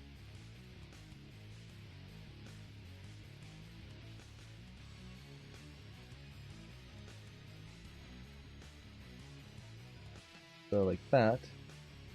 And now we've got Zelda, idle, pose. Save that. There we go. So I'm already starting to build out my repertoire of poses. Now when I go into the next project, I can just import these and I'm done. So I took like an hour and a half to do this, but now I've got it where I can just click and I've got these really nice poses that are ready to go. And I could make a whole bunch of these. So I could make a pose of Zelda scared, Zelda happy, Zelda sad, like all of these kind of facial poses and body poses, and then easily just add them into my shot wherever I need and edit them to fix that or to fit that moment versus continually always having to remake them. And this is where you start getting much faster as an animator, especially for longer projects. Usually you won't do this for like a one-off shot, but if you're working on like a sequence of shots, yeah, if you make the phonemes, the brows, the eyes, the mouth, all of those, it'll take time to make it. But then as you go through your shot, instead of spending 5 minutes doing a mouth shape or 10 minutes, suddenly you just click and then poof, done, poof, done, poof, done, poof, done. Small change, you're good. Why in Maya sometimes snap doesn't work? Which snap are you trying to use? So are you trying to use the edit, or sorry, where is it? Modify. There's a snap tool in here that I never use. Where are you? Snap together tool. Are you using these ones or the magnet icons here? So, also which one? So if you're using the magnets, is it the snap to grid, curve, point? Any one of those or just a specific one?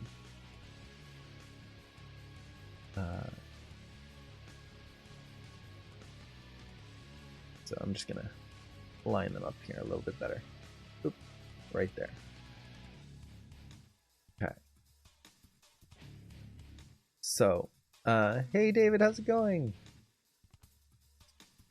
So at this point, we're pretty much ready to start animating.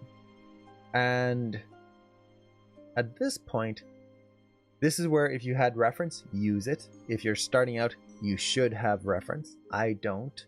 Again, I will clarify this. I've got 9 years of experience animating. Hopefully I know what I'm doing. We'll see. But that is going to give me... I know what I'm looking for in these types of walks. If you don't have... if you're just starting out, you need that reference. It is very important. So, in terms of animating, I'm going to try and animate these on layers. The reason for this is... And Yeti, thank you so much for the subscription! Oh man, thanks. Rupees for you. Oh, thank you. 10 months, jeez. Oh man, thank you so much. I was going to animate these on layers. The reason I want to animate these characters on a specific layer instead of my base animation layer is that this will allow me to switch walks in this one file. So I could make a vanilla walk where this is just a normal walk. I could add a run. I could add all of these within this one animation file, which then I can import out into other scenes. So I'm going to try that. We'll see how it works. But I figured it would be worth giving it a try at least. So the other thing I want to do is I'm probably going to try to set this layer to override, which, oops, that's not going to work. So how do I want to do this?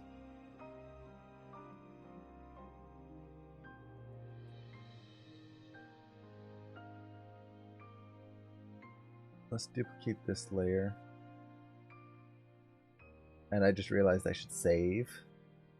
Luckily I saved the poses in the plugin, but that is still stupid of me not to save this.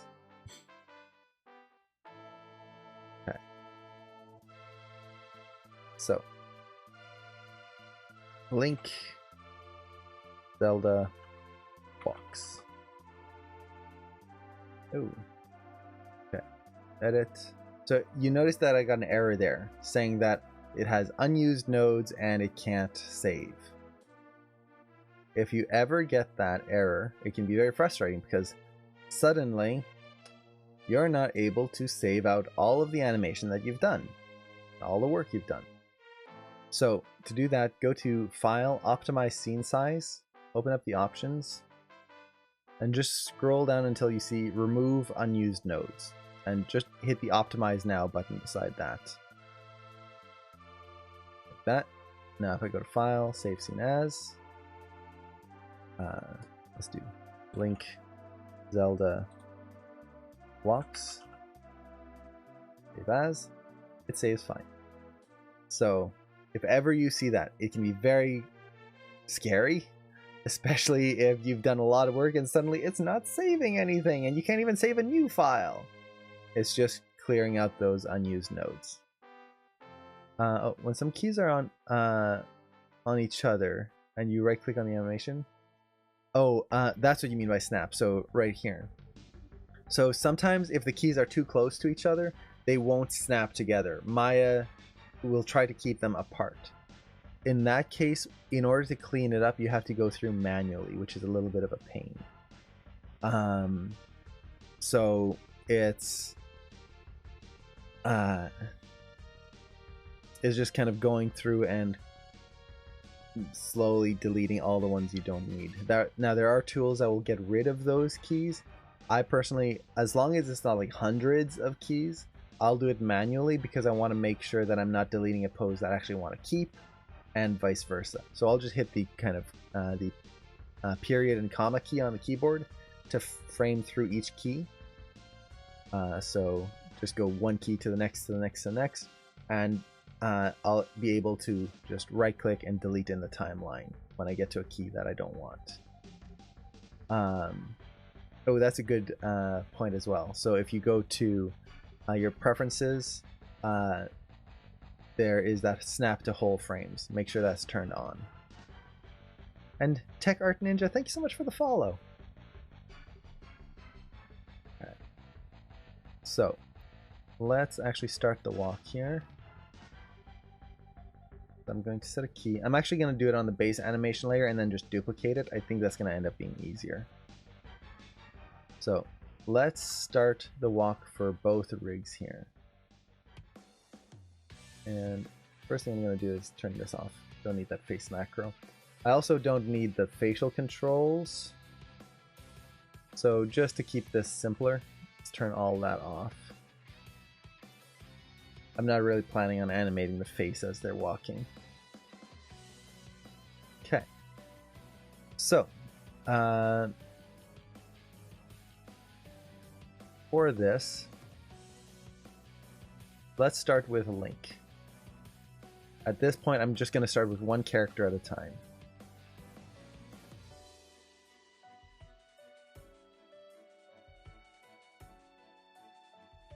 This way, it's just easier to handle. So, for a walk, we typically have the contact down, passing up, contact. That is the usual walk cycle. Contact, passing up, or sorry, I'm missing things. Contact, down, passing, up, contact. That is the typical order for a walk. It doesn't mean all walks follow this order. The main things for me is no matter what, Your walk will always have a contact, a passing, and another contact, or else you're not walking. If your legs are not passing each other in some way or moving in some way, you're not going to get that. So these are the main poses that I want to put in first.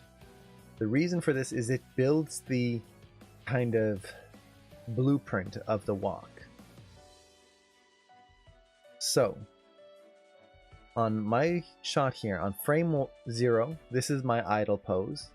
On frame 1, this is going to be my contact pose. So I'm actually going to move off of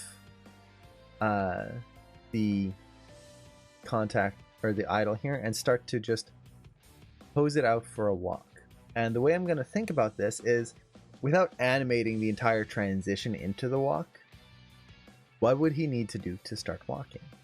Well, if he's got his weight shifted on the one leg here, he's going to have to shift his weight and move this foot first. The reason he's going to move this foot first is it's slightly behind the other one. You almost always take a step with the foot that is slightly behind, and you start with that. So if this foot is slightly behind, that's the one that's stepping first. So for the walk, this is going to be the supporting foot in this case. So frame 1, this foot's going to start to come up. This foot's the contact, so it's going to be up like this. And let's just move it forward. Yep. Now, the exact stride length, he's probably going to narrow his stride as he walks. Just to make it easier to walk there. But then the hips are going to have to shift over onto this leg, come forward, and then I need to get my rotations in place. So get that weight shift in there. I'm not worried about the body. The body is going to be a little weird and wonky for this first little bit. And that's a little too much rotation in the hips. So something maybe around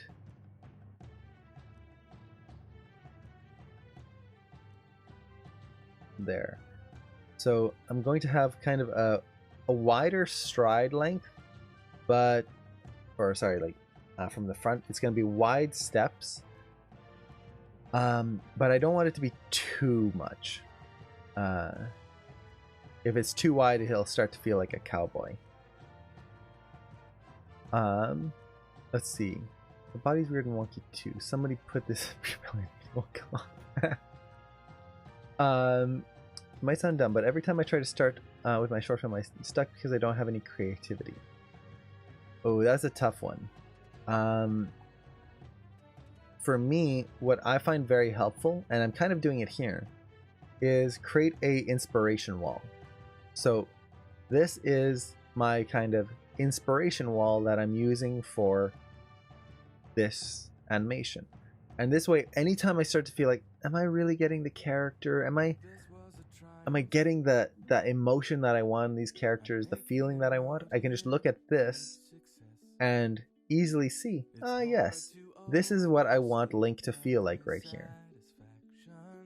I want him to have this, this is the old style versus the newer style.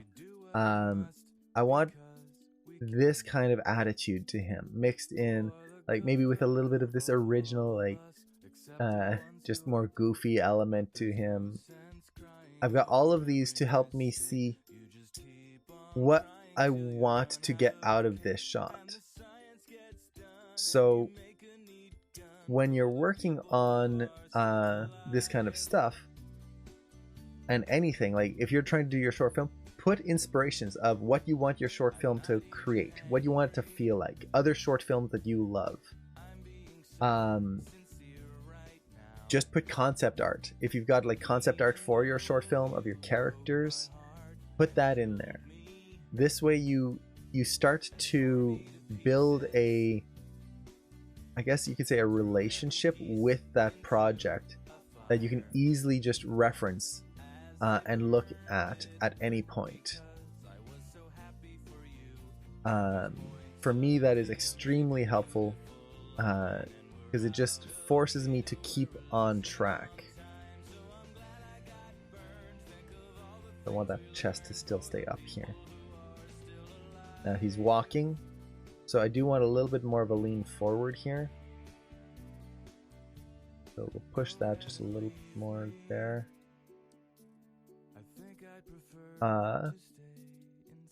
So maybe something like that. Now this is really cool. This rig does have like controls for the cloth here. So eventually I'll be animating this as well. But for now, that's gonna be something much later.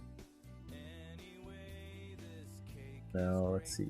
Is there a toe roll?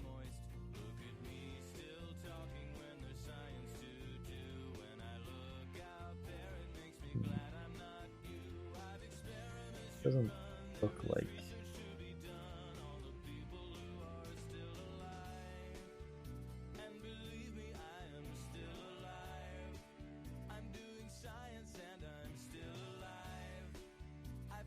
That's fine. He's got big boots. Okay. There might be an extra control in the... Yeah, let's double check that before we move on. And maybe not. Okay. Oh, no worries. Usually I just like to add a little toe roll so that we get a little bit more exaggeration, so you get that little kind of flop of the toes. It wouldn't be very much with the boots because, well, they are big heavy leather boots, but I find it kind of just adds a little bit. Now here, I'm just kind of working on this first pose and trying to make sure I'm keeping the attitude in this character. So the main thing I'm noticing is this is too much of a curve the other way. It's making him feel wavy. He should kind of feel a little stiff. Not stiff in the sense of like just robotic, but he is kind of ready for battle or ready for a fight. So he's not going to be just kind of walking around lazily. Okay, so we've got this pose. Now I'm not going to worry too much about the timing right now. I kind of imagine Link walking a little more quickly, like just not so much that he's in a hurry, but he is on a quest. So maybe he's gonna take 10 frames per step, just as kind of a starting point. Usually a normal walk is about 11 frames per step, or sorry, 12 frames per step. Let's see. I wish we could constrain to vertices. That'd be cool. Yes, you can. It is, like Daniel said, right in here, constrain, point on poly. That's the constraint you're looking for. And that'll constrain something to a point on the rig. You can also do a geometry or even a normal one, but I like point on poly. It works pretty good. And that's really good for like adding buttons to shirts or little hard bits, like if you have a character with a medal on their shirt, you can constrain that and it kind of locks it in place and it doesn't morph with the clothing. Okay.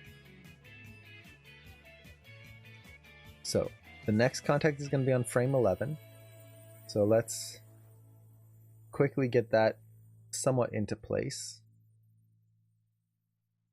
And I want to keep the step length about the same.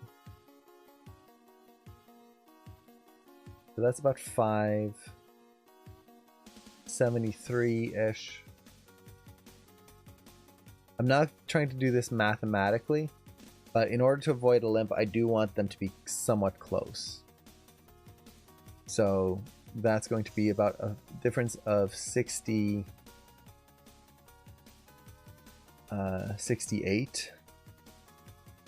So this would be 1, 141-ish. No, that's not right. Is it? Oh, maybe it is. So about there. That should be his next step. Again, I'm not worried about getting this absolutely exact. It's more just getting a reference point.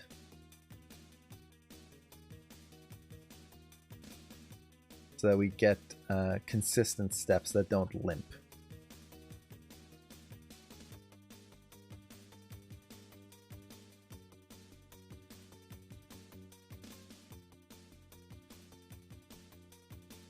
Something around there.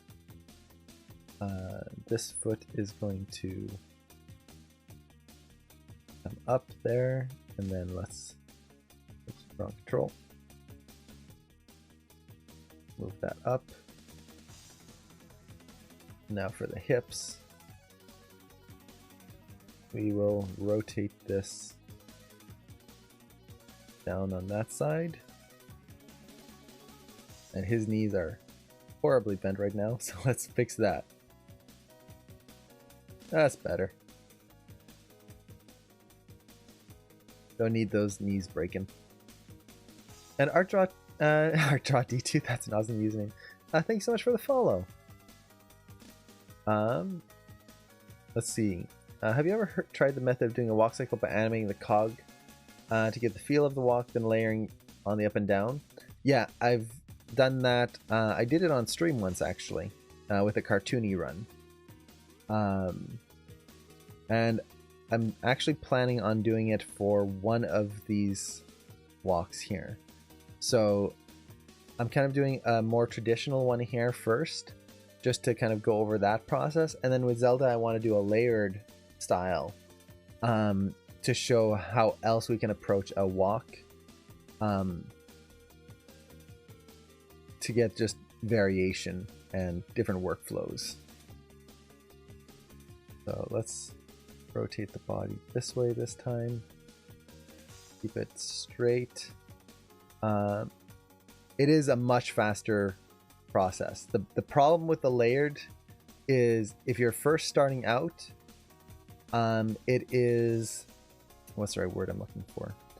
It doesn't teach you the fundamentals of posing, which is very important to keep in mind.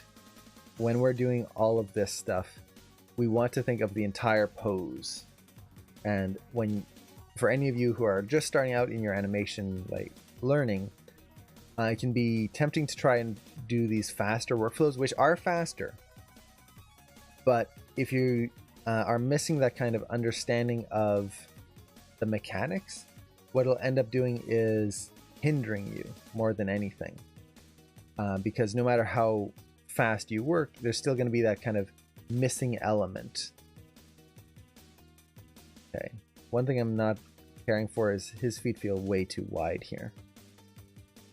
So I'm actually going to go into my graph editor. Let's just bring that foot in here.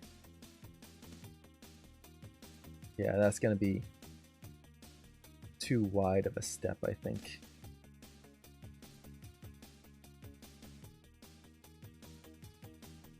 As much as I do like his wide stance, I don't want it to be so wide that he's starting to sway as he walks. It takes away from that nice kind of flow.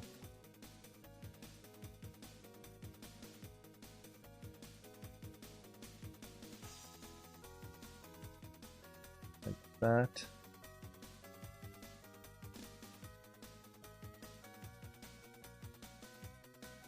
There we go. Now it doesn't look like much right now because it's literally just two poses. So now let's just take all the controls here. We'll go ahead another 10 frames, so to frame 21. Set a key here. And then just scoot the character forward. And the amount I want to scoot the character forward is basically just so that this foot here, as it goes forward, it steps forward here, and then on this pose, that foot needs to be in the same position as it was over there. So to do this, there's a few different ways you can do it. The easy way is just select your Translate Z for all of the different controls, and then slide them forward until that one foot locks into place right there. There we go. So now I've got a step, and these 4 knees, bring them forward. There we go.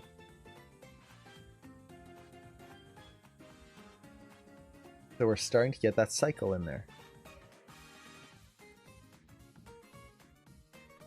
Now, is it perfect? No, it needs a lot of work still.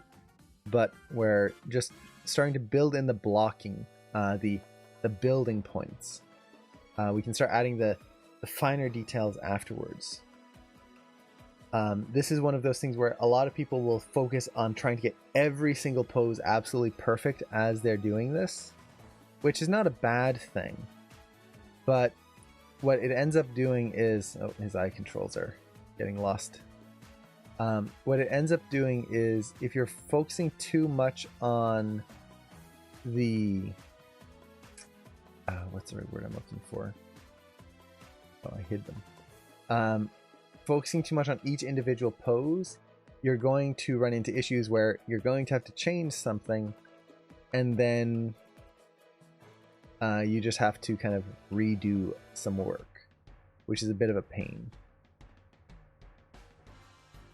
So I think for these, let's switch the world space. Put this back to 0 there. This way they just kind of stay forward.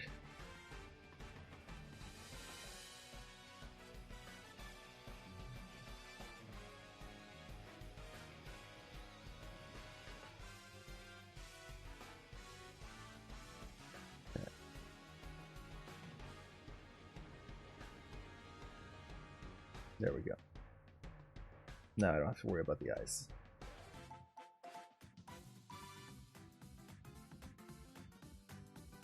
Okay. So,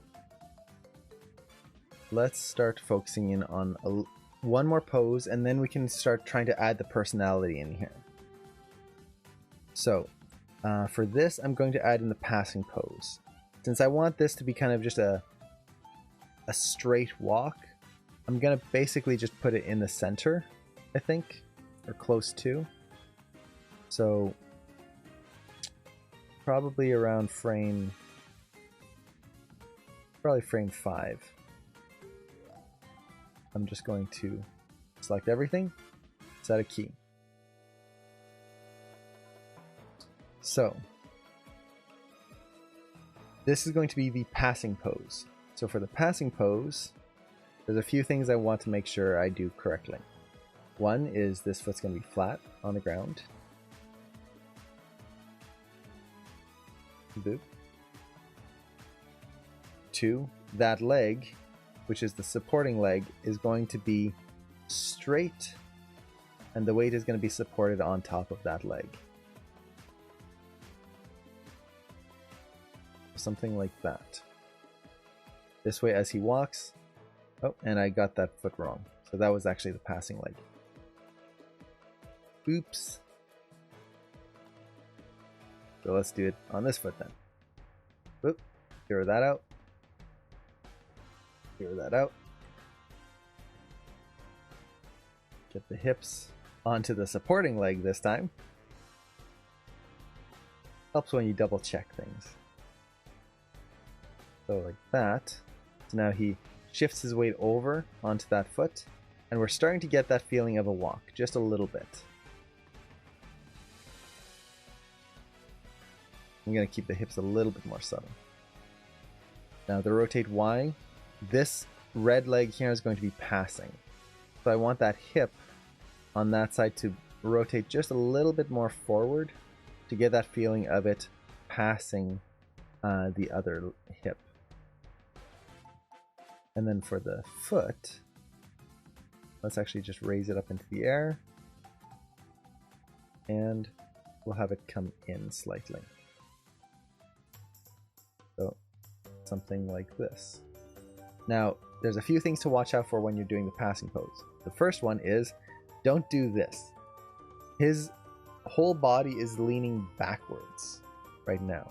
This is not going to make him feel like he's doing a walk. It's going to make him feel like he's going to fall backwards. I'm going to push that forward and try to get this nice lean to the body. That's going to give just this nice extra element of movement to the walk here.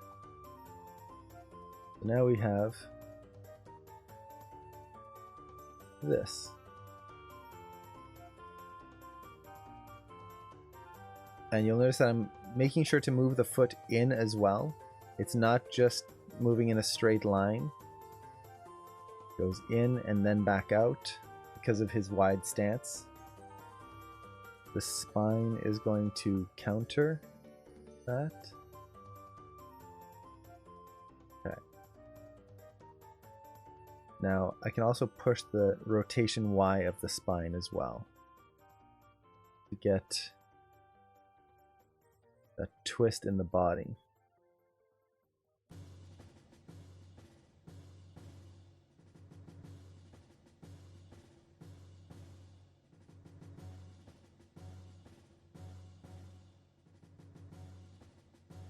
Okay.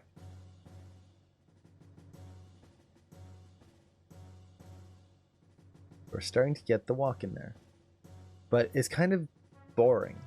That's the main thing, is it doesn't feel like there's much to this character right now. He's just kind of walking forward. I'm not doing anything other than almost a vanilla walk. So, how do we push the character in here? How do we push that personality?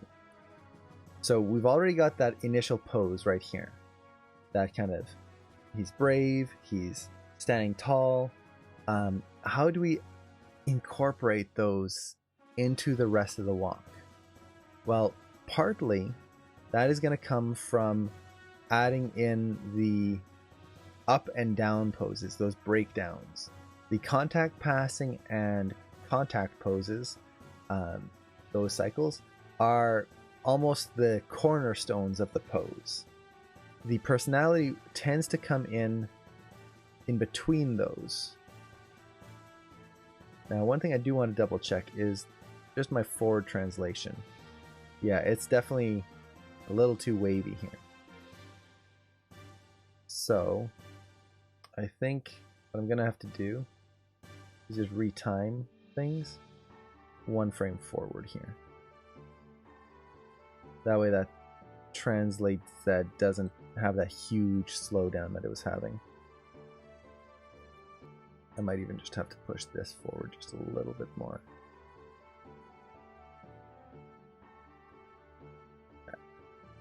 It doesn't have to be a straight line, but I definitely want it to be straighter than it's. I don't want it to be bent in weird ways, basically.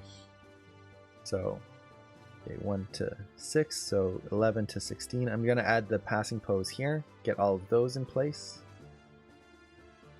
So once again, this time make sure I know which foot is the supporting foot.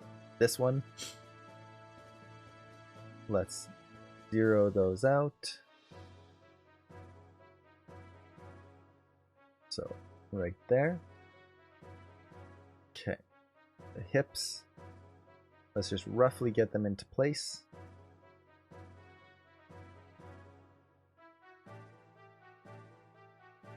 Push that rotation of the hip there.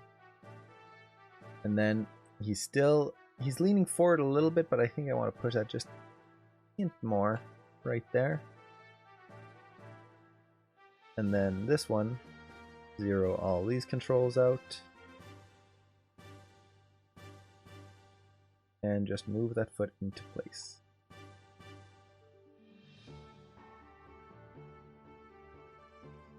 Now, one thing you'll notice is that I'm looking at this from many different angles. I'm not just kind of looking at this from just the front or just the side. I am spinning around this constantly. This is to make sure that I really understand how the entire pose is working. And Tiki, hello! How's it going? So I'm just trying to really make sure I get a good grasp of what the pose is doing and how it's doing it. Okay. So let's see how this feels. It's not going to be great, but hey, he's walking.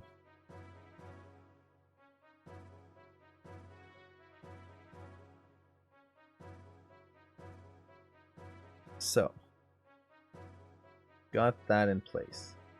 Let's double check the mechanics. Okay. There's a problem with the rotate Y of the either the hips or the chest. Let me double check here. Okay, that's good there.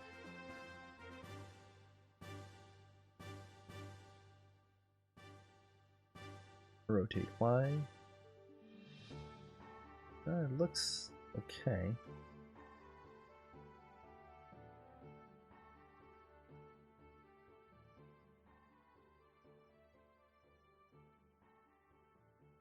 Oh wait, this is the rotate X on this rig. Okay.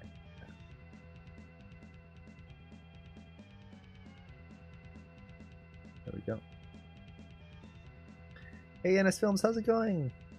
You remember when I asked tips for my test at the TV show? Oh, my camera just froze. Oh, yes, I do remember. Did the test go well? Let me unfreeze my camera here. Boop, there we go. There we go. Live again. Okay. I think that passing post still needs to be a little bit more, just a tiny bit more forward. Give that momentum to the walk.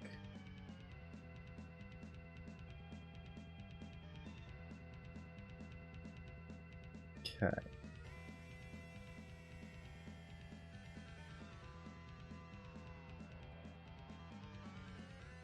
So he's walking, but it's very stiff and boring. Let's see. I think I messed up. They asked me to do a 10 second in 7 hours, so I tried to do all of the 10 seconds, and I wasn't able to send something. Oh no.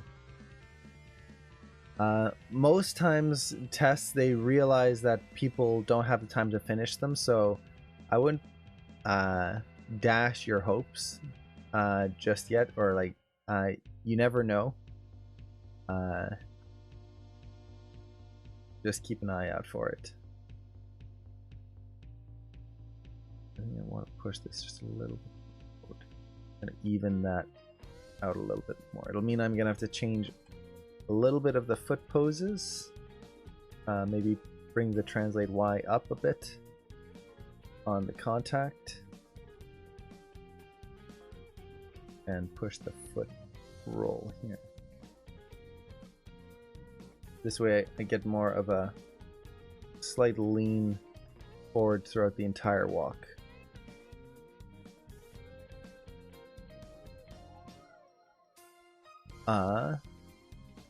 So translate Y, make sure this is working correctly. So contact, okay, this passing pose is way higher than this one. I'll have to figure out why that is. It's not necessarily a problem, but it does kind of, oh, that's why. Foot was contacting the ground.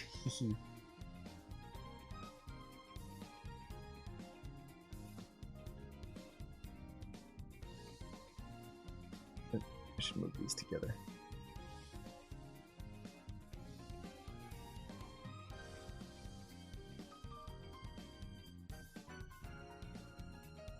And then the rotate foot, let's move that up just a little bit more.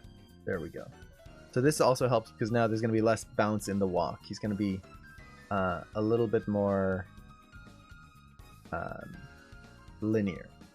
Now, one of the big things that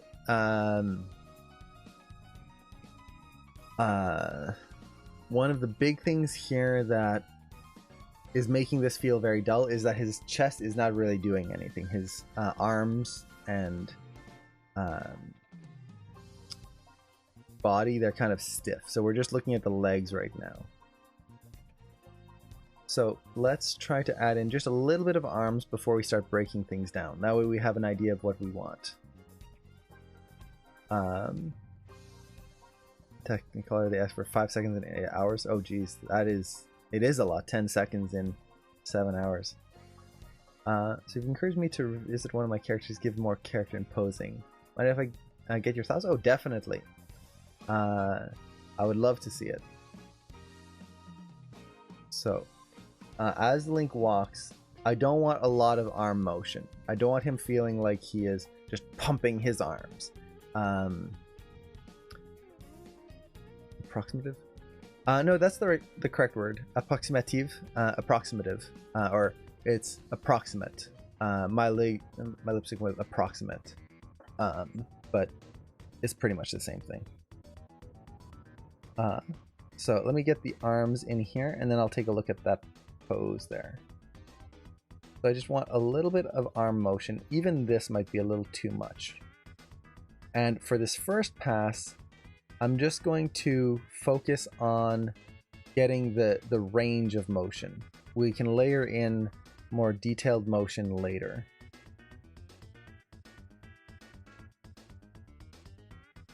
And I'm gonna have to add the clavicles and all of that in as well. So something like this.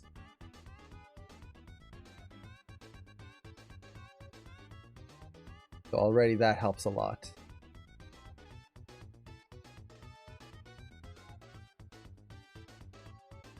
Let's see.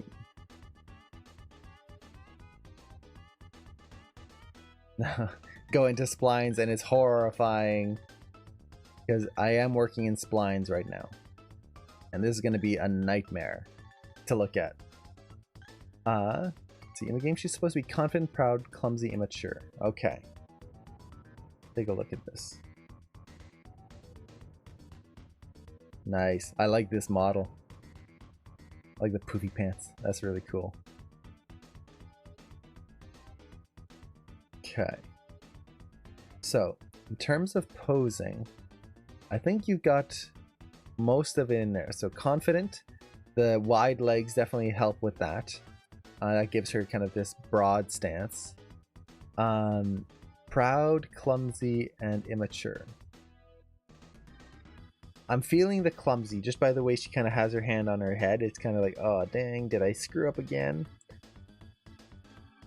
I think in terms of posing, there would just be a few minor tweaks that I would recommend to push it even more.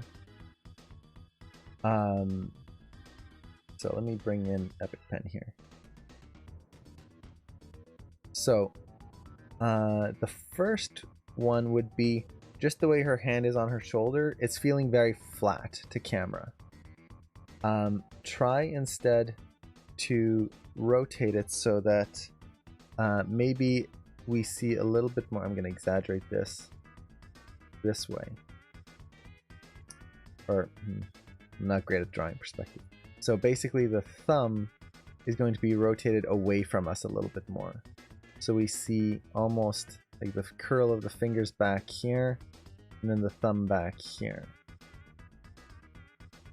That'll give a more natural angle to that arm. So you still see a little bit of that thumb, but you'll see the curl of the fingers over here. Let's see. In terms of proud and immature, if you really want to push that immature feeling, she could, instead of just kind of like this where it's like, oh, I'm sorry, I guess I screwed up, like, oh, oops, haha, like, oh well, So I would tilt her head up a little bit more, get that kind of angle up slightly. So something like that. And maybe like big goofy grin. Not, it depends on how, like, is she like the kind of happy-go-lucky person? Then it would be a big goofy grin. If it's just like immature and like, oh well, put a smile on the face. That way it shows that she's done something wrong. She's kind of scratching her head, but it doesn't phase her. This is going to help sell that immaturity. I'm trying to think of like Spyro, for example. When he breaks things, he doesn't get upset by it. It's just like, oh, oops. Or Crash Bandicoot, or that kind of character. Then as she's doing this, the elbow feels very far back. It feels like she's doing this with her arm, like really bringing it back. Whereas naturally, like to do that, my arm still goes forward. So I think you could ease that forward a little bit more. So we get a little bit more like this. I think it'll help add some depth to the pose, as well as avoid the arm feeling overly stretched. Let's see. And then in terms of like the confidence, another thing you could try is shifting the weight just a little bit more onto the one leg, just a little bit. I'm going to exaggerate this here, but just like push that a little bit more this way. What this is going to do is give that kind of confident, it's still a wide stance, but a little bit more of that immaturity, where it doesn't feel like a straight pose. It's a little bit more relaxed and laid back. So I think you could push that, and then that would even help to push the line of action of the body. So you're really getting that kind of S curve. So yeah, I think those would be my main notes. Overall, it's like pretty spot on. I think the biggest one, if there was only one thing to do, would be a little bit in the face. Pushing that kind of immaturity in there. That kind of like, oh, she broke something, oops, haha. Versus, oh, I'm so sorry. That makes her feel actually mature. She's clumsy and she's apologetic for what she's doing, which is a mature trait, versus just kind of blowing it off, if that makes sense. So yeah, other than that, like the pose is really good. Yeah, and then that hand is just feeling a little flat. I love that tattoo. That looks really cool. Yeah. Yeah, I think that would be about it. Hopefully that helps. I'm looking forward to seeing that game.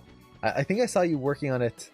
Oh, shoot. Can I bring that? There you go. Here, let me bring back the page here, and then I'll give you a chance to screen capture it if you want.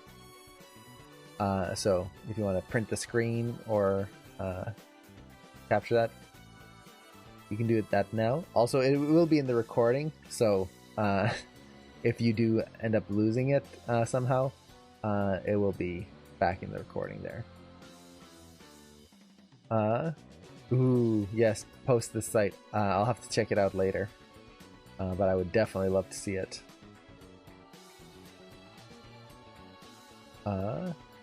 Okay. We've got the walk here, and it's not looking great. This is because we're missing a lot of the in-betweens, and the in-betweens are what are going to determine how this walk looks, how heavy it looks, how just visually interesting it is. When we just have these poses, a lot of times, unless the walk is very cartoony, all it will do is give the feeling of kind of blandness. Ooh, Infinite Sky, interesting. I like the name.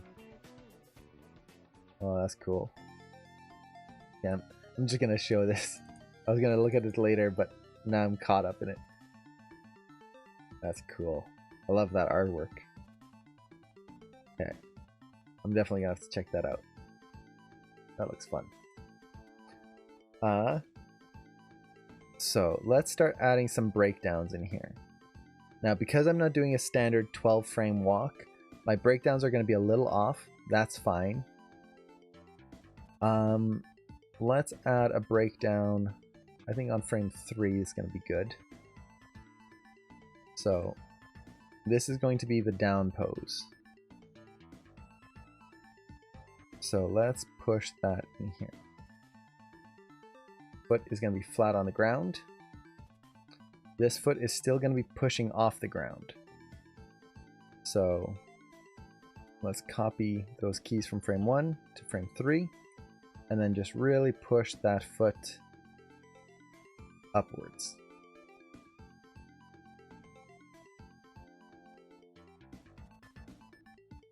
Maybe not quite that much. So something like that.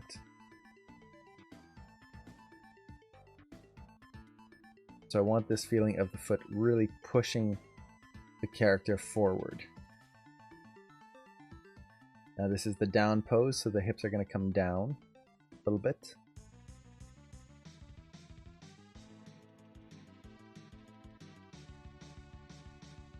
Get that weight in there. This is also going to be where the body really shifts over.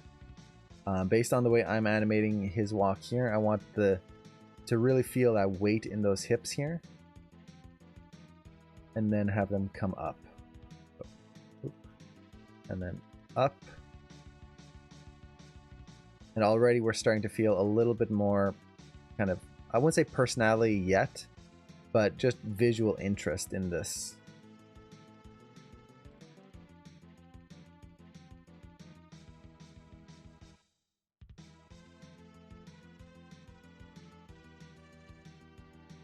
So something like that. Goes forward. Let's get the body going through. Okay.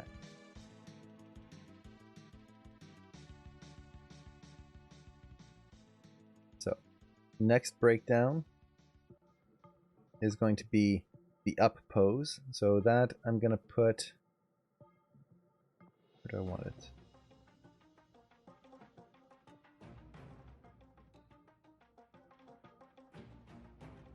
Maybe around frame 9.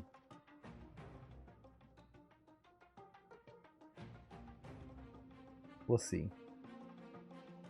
We'll set a key here. I want the hips to be at their highest, so let's just get that in place there.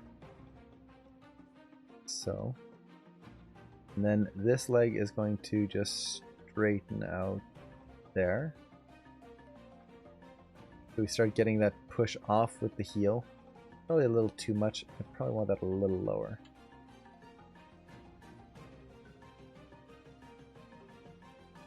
So let's just tone that down a little bit.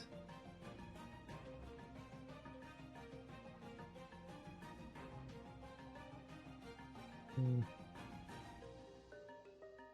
this contact down. Okay. So like that. I'm working on some storyboards recently, lots of fun, but very hard. I can handle action animation well enough, but acting is a whole new thing for me. Acting is very difficult. It's hard to figure out what the characters would be doing during their line. Oh yeah, if you ever have boards you'd like me to take a look at, I'd love to see them. Now, in terms of the acting, one thing that helps me when I'm trying to figure out acting is just act out, or sorry, not act out, just talk about what you want to do, monologue basically. So for example, if your character is confused, it's like, what's going on here? What should I do? I wonder if I did this. And you're just kind of talking through what the character is thinking at the time, and you say it out loud. And what I find is that gives a nice way of getting actions that you would not normally have to try and think about, and it just happens naturally as you're saying it. So that helps me a lot. Has anyone checked out the Richard Leaco's animation lectures? Ooh, I have not checked those out. Ooh, I should.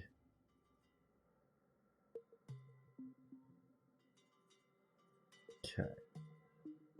So I'm not worrying too much about details right now. I'm just getting poses in. That way I can start to see how it's coming together. And then I'll add in the details afterwards. So you'll notice I'm just kind of sticking with the legs right now. The body is going to be very easy to polish up after this. This is one of the nice things with walks compared to other things, is because it's kind of mechanical in nature, it's actually very easy to use the graph editor to really refine things without having to constantly fight other elements for it. And always having to rebuild everything from scratch. So I'm kind of putting little details in here and there, but overall mostly just making sure I have the core elements where I want them.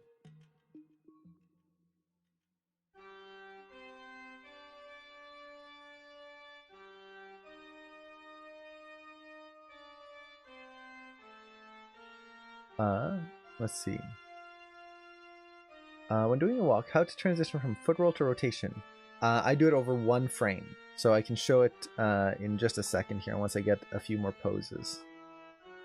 Because for me, I am a fan of using the foot roll and those attributes when the character is on the ground, and then as soon as they're in the air, getting the rotations to take over.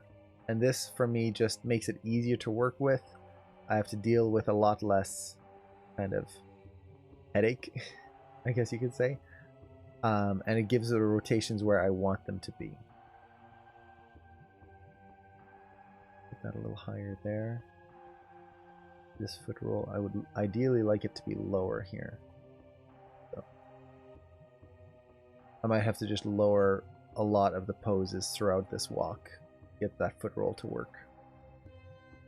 Let's see, his first lecture series is out, but is focusing on space switching with his unique workflow techniques. Ooh, I would love to check out his workflow techniques. Anytime you learn about a new workflow, it's always a lot of fun. So many different techniques and things to learn about.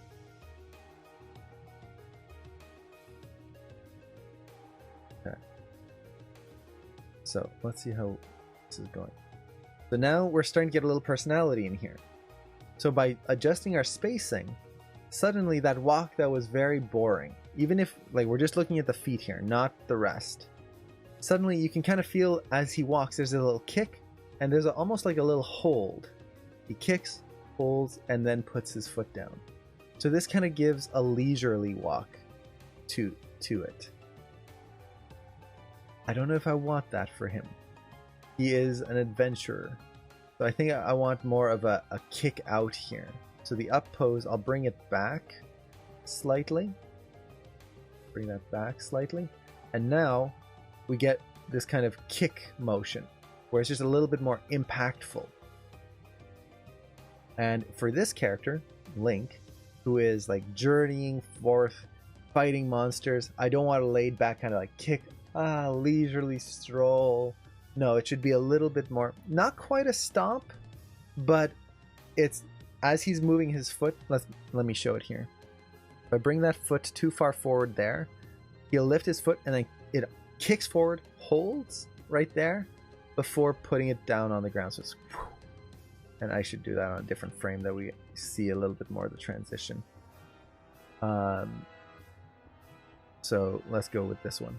If I kick that out here, you see how that foot kind of kicks out and then holds a little bit? So it's like, and then it's almost like he's doing step, step. And there's that little hang time. That creates a leisurely kind of like relaxed kicking motion. But if instead his foot holds back a little bit, right here, what that's going to create is the feeling that as he walks, he's not quite stomping the ground, but he's not letting his foot slow down. So he is a little bit more determined, and there's just this kind of constant motion, like he's trekking across the land and has to conserve his energy. So something like that. Now from the front view, the main thing I want is this curvature in the foot. So it kind of kicks in, and this is where I can push things a lot. So I can have it come in, and then this is where it's the most in. It kind of kicks in and then out. I think for this, that's going to be too much. So I'm going to tone it down just a little bit. So we get this motion. So now, because we have those in-betweens, suddenly those feet that were just kind of doing this and maybe a little curve, now we've got this kind of swing to it. And there's a little pop right here, which I'm not a fan of, but I'll fix that once we get a few more poses in there. But we get this kind of curve as he's walking. His feet come in as he walks. Whereas Zelda, when she's going to walk, most likely she's going to be doing this, going out, because her feet are closer together. His feet are further apart, so they come in. This is a mechanic side. This is not really a personality thing, but it's going to add contrast between their two walks. So we start getting this. And I really like this personality for this walk right now is Link, which is determined. He's ready to fight. It's light. I don't want him stomping around like he's just ready, like Doom guy kind of stomping. But it should kind of feel like someone who's been wandering for hours and is just like trekking through the woods. Not tired, but he's not expending more energy than he needs to, because he's going to be adventuring for the rest of the day and only resting at night if he gets a chance. So trying to get that in those feet. Now in the body, the main thing that I'm going to have to do is just counter the hips and get a little bit more sway and get the arms to move a little bit more in a relaxed way. Those arms are going to help add a lot of personality in there. But before I get to that, at this point I've pretty much got my main poses in there. I've got my contacts, passing, my ups and my downs. Now, not all walks are like this. This is for this kind of specific walk here. But I've got pretty much everything in here. So what I can start to do is, instead of just trying to fiddle around with all these controls and get all of it just perfect in the viewport, I can start to use the graph editor to really refine this much more quickly. So, for example, my translate X, this is my side-to-side motion of the hips. Because of the way his hips are moving, the main side-to-side motion happens between the contact and the down. This is the weight shift. So between this pose and this pose, this is where we're going to get a motion. So we've got that. Nice. Then it holds. And then this is the up pose. Maybe it just holds a little longer right there. Just kind of get a little bit more weight in that moment. Then we get into the contact. The hips start to shift over. And then down, this is when we, again, weight shift way over. Then we go into the passing. And now we've got flat curves. This is not good. I don't want that. So, let's exaggerate. So we get similar to what we had before. So something like this.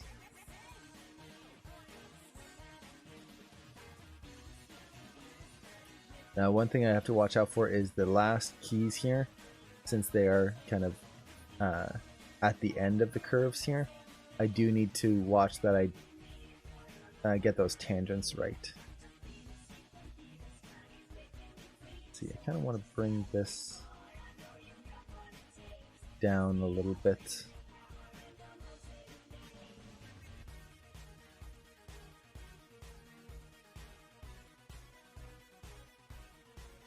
Yeah, this is the contact there.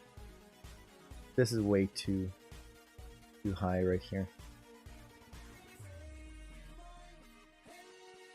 So let's bring that back in.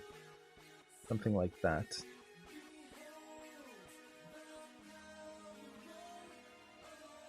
So this is where I can start to refine, make sure the steps are feeling even and not limpy. So by limpy, I mean that one side kind of is way more exaggerated than the other.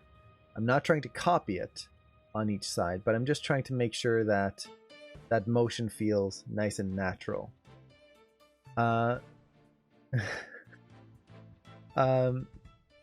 Let's see. So we've got that in there. I think I can maybe hold the contact just a little longer and push that down. Transition to the down just a little bit more. I really want that down to feel like the weight is shifting. The other thing to keep in mind is Link has a lot of armor. Not so much armor, but he's got the shield, the sword. I'm not adding this in here, but he's got like a pouch full of stuff. He's got weight on him. So I want to show that there's going to be some weight to the character. Okay, translate Y. This is the up and down. This is not looking right here. So we have the contact, down. Yes, it goes down. Passing, goes up. This is the up pose, good. Contact. Maybe I'll bring that down. Yeah, that's good. Right there for now. Down. Passing. Okay. And then the up pose. It's kind of not really that high compared to the other one.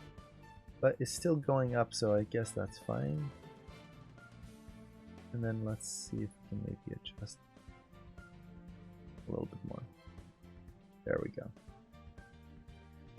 So we're going to be coming back to this a lot more. I'm just doing a quick pass right now to see if I can get all of these in place. Translate Z. This is pretty simple. As long as it's basically in a straight-ish line, I'm happy. So it is. I'm happy. Now, the rotations. This is going to be the big one. So this is the rotate X, the forward rotation. There really shouldn't be too much in here. So this is surprising me how much rotation I've got going on through the shot. Basically, he's starting to lean forward and then he leans back every step, which just feels a little odd. I think I can just push maybe like a middle ground between these. And for now, I'm just going to keep it all the same. I can layer this in afterwards to kind of get some overlap in there. But for now, I just don't want to have to deal with an extra rotation attribute messing me up and adding some elements that I'm not really interested in. Does anyone know how I can turn off the background music? There's no way to turn it off. I can turn it down though. So there you go. Hopefully that's a little quieter. Typically I like to have the background music on just because there are moments where I kind of get quiet and it's gets very quiet. But if people prefer not having music, I can always turn it off. Just let me know. If more people prefer having no music, we can easily go no music.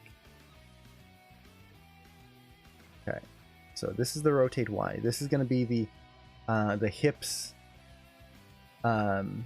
rotation that help with the legs. So this kind of rotation. So I want to have this. And actually, just on the music, if anyone prefers a different kind of music, I just listen to just random video game soundtracks. This is what I listen to when I work. But if anyone prefers a different style of music, let me know and I'd be happy to put it. So if you prefer like more relaxing music, we can definitely do that.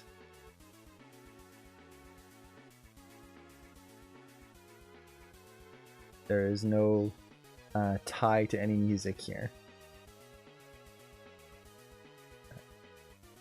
So I'm just trying to get the curve of the rotate Y feeling nice and clean. And basically what I want is this nice feeling that the hips are leading the action and then kind of help pull the leg along. Right through there. So we've got that. Oh boy, rotate Z. This is awful. That curve is not right. So the rotate Z, this is going to be the weight of the hips coming side to side. Now going from the contact to the down, this is going to be the biggest weight change right there. Then it's going to keep going down. Contact, it'll start to straighten back out. Then here, I need to push that over to the other side. So get this in like that. There we go. Now that curve is actually doing something. A stream without music is always awkward, no matter the topic. Yeah. This isn't a bagpipe cover. Oh, we could go there. Bagpipes all the way. My Scottish ancestry would be proud. So, let's see. So how does this feel? There we go. So now suddenly, just by adjusting this curve here, we're starting to get more of that weight in the hips, that kind of shift over side to side. Now, it is feeling maybe a little too heavy. I'm going to tone this down a little bit. The reason I say it's feeling too heavy is it gives him the feeling that he is a little bit more like a Doom guy Marine type thing, instead of Link the hero, who is a warrior, but not a like super heavy armored wielding a BFG kind of weapon. So I want to tone that down just a little bit more. Make him a little bit lighter on his feet. Okay.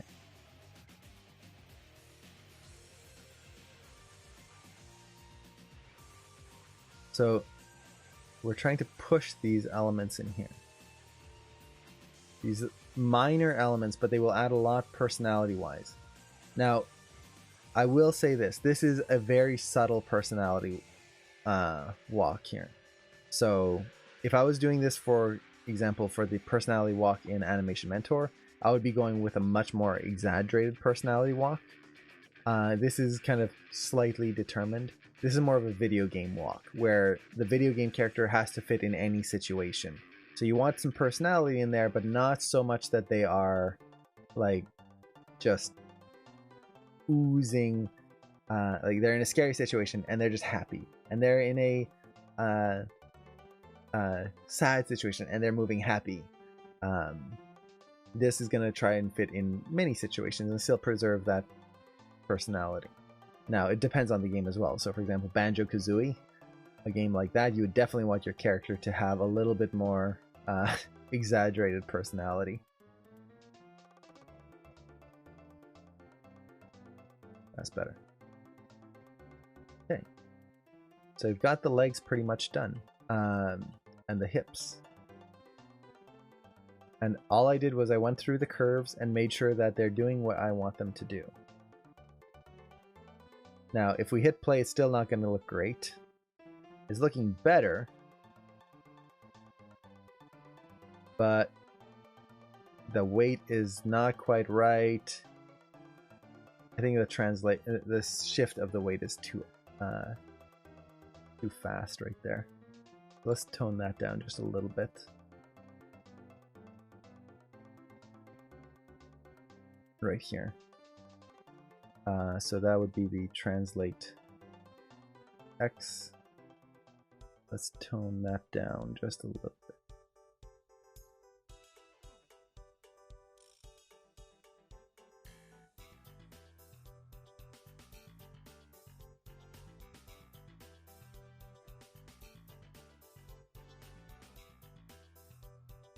So something like this, maybe.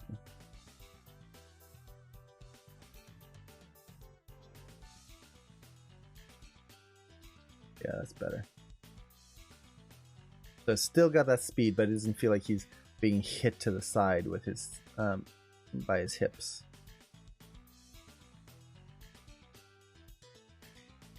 Okay. So we're getting that in place.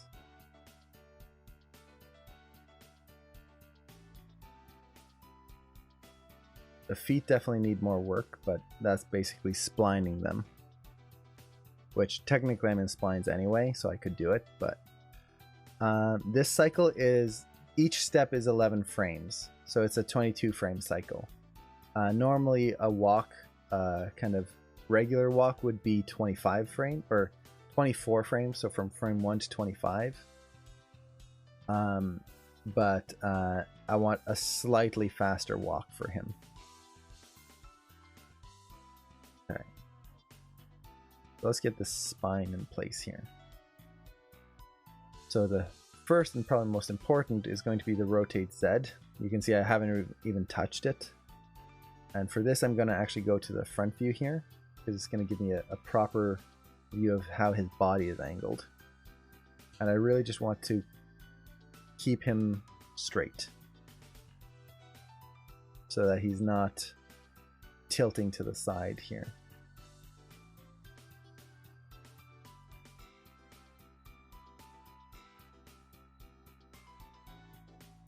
So let's see, those are contacts at the end.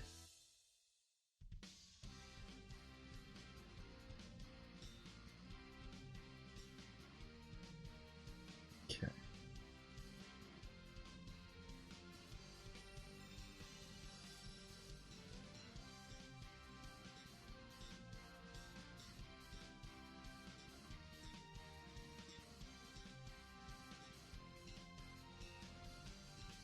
That's too much of a bend right there.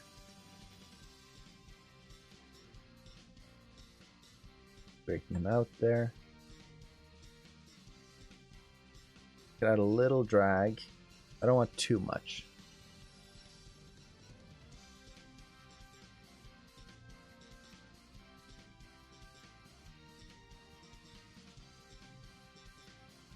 Maybe something like that. Hey, Adam Wilson, how's it going? I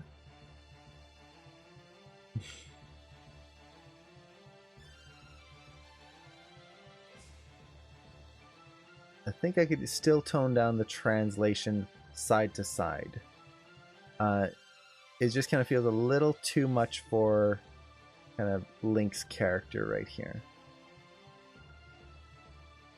Now the next attribute is the let's just clean out the rotate Y here. I don't need to have that. That's the forward back. I'll layer that in later. But the rotate X, this definitely needs some work.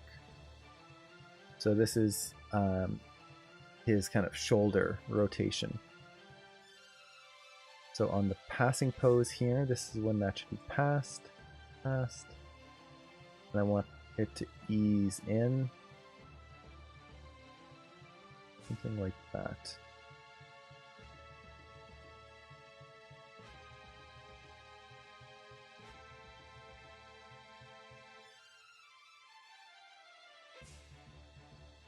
Interesting. There's like a pop right here, and I'm not sure what is causing it.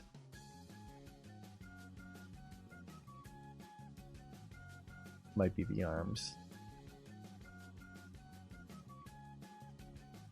I could exaggerate how far he's stepping there, or like spinning his, or rotating his chest, but I think that's going to feel a little odd. So I want to keep that a little bit more subtle. Let's see.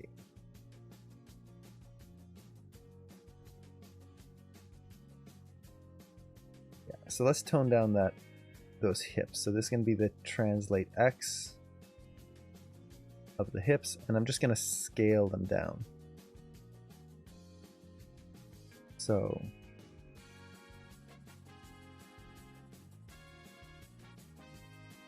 scale that down so as he's walking, We just have a little more subtle motion there. Once again, he's a light character. He's only, I think Link is maybe 5 feet. I think he's 4 foot something, if I remember correctly. At least in Ocarina of Time he was. He's not a tall guy. He's not a big heavy guy either. Okay. So we're starting to get the body in place, but it's still feeling kind of mechanical. How can I push that to feel a little bit more alive? Just under 6 feet. Okay, so this Link is a little taller than normal.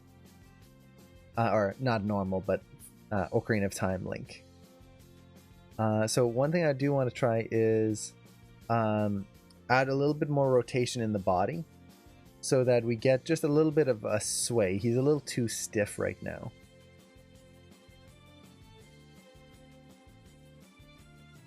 And this is interesting. There's something switching here on the first and last key. What is it? The hips are moving, but there's something else.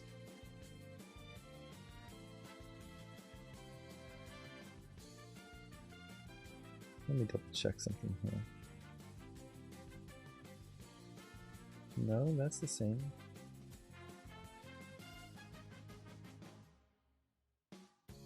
It's the same. Interesting. Oh wait, there it is.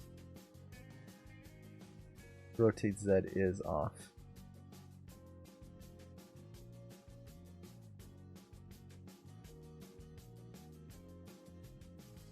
Is it?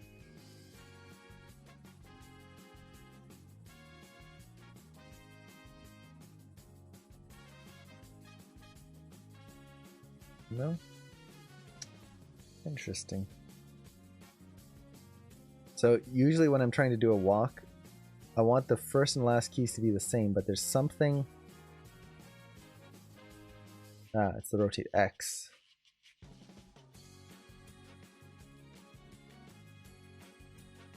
The rotate X is not lining up.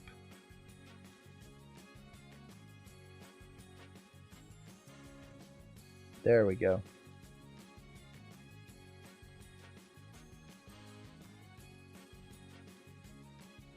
That'll be better. Much better. Now the knees still have an issue. I'll fix those later. So let's add a little bit of drag here. So rotate Z. Let's maybe drag that back just a little bit this way. Not too much or else you'll feel drunk. Little drag. And then maybe drag that still a little bit there before he straightens out. Then let's drag this back a little bit more. A little bit more.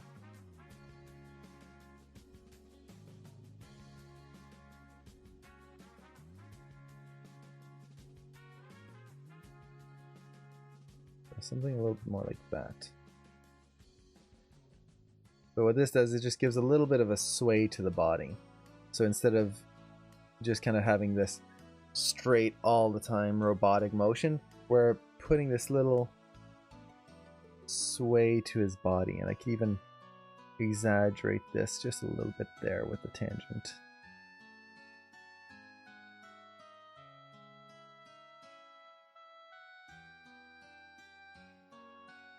For now, let's leave the tangents alone though, because that's going to get into a whole other thing.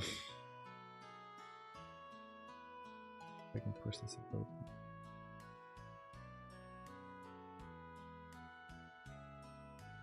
There we go. Okay.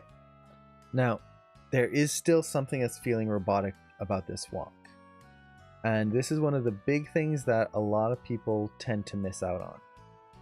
So before I get to it, let's actually fix the arms first, because the arms are going to be very crucial in getting this fixed. So the arms right now are very simple. They are just kind of rotating forward and back. So here I could add in a little bit more personality to the arms. So, for example, as they rotate forward and back, maybe I drag the other arm back just a little bit more. So one arm is starting to move back a little faster, the other one is hanging back. Now we get to that passing pose. Let's pass this a little faster here. And then ease in there. Let's push the ease here. And then hold and go a little faster. Oh, too fast.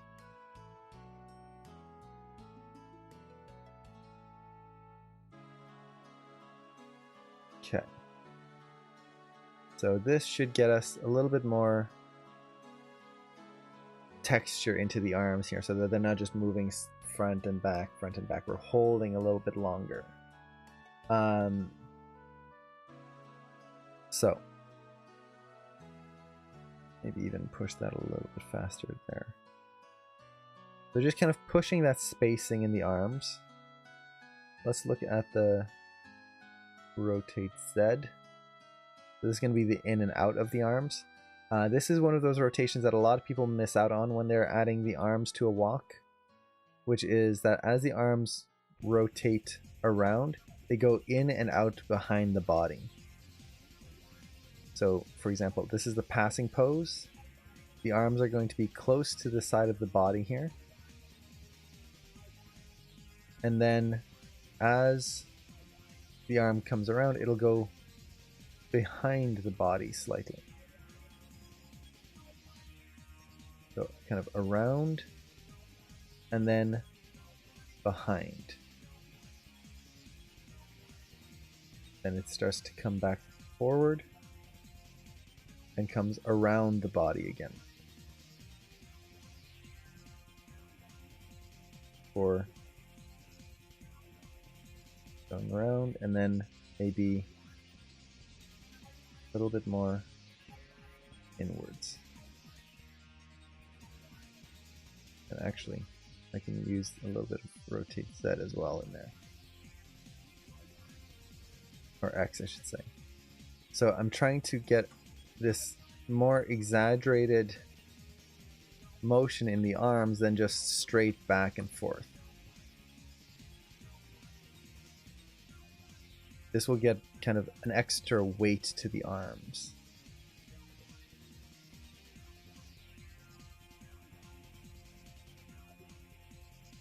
So we kind of feel that swinging motion. Exactly what to do to get it to behave. It's so cool. For anyone who's curious, like when I'm looking at the graph editor, what I'm looking at, it's really a few basic things. I am looking at the direction of the curve.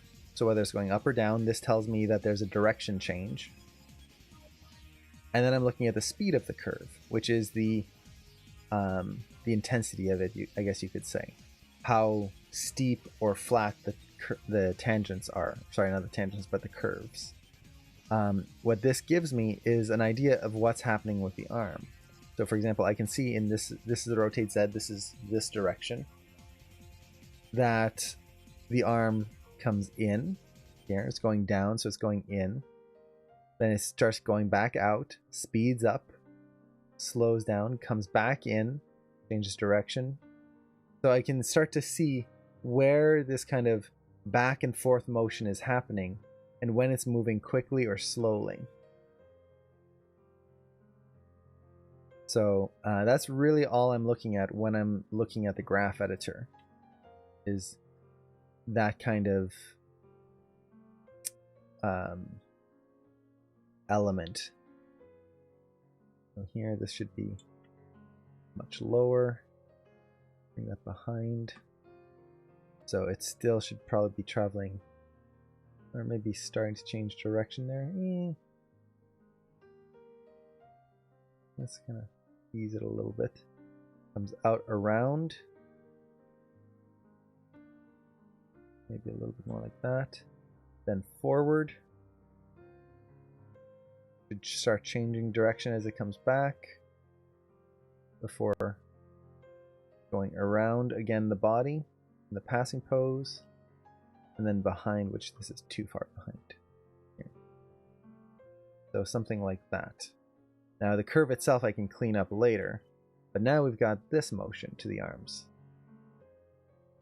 Which is not a huge difference, but now it avoids that robotic just straight forward, back, forward, back. Now we've got this little bit of a rotation to the arms.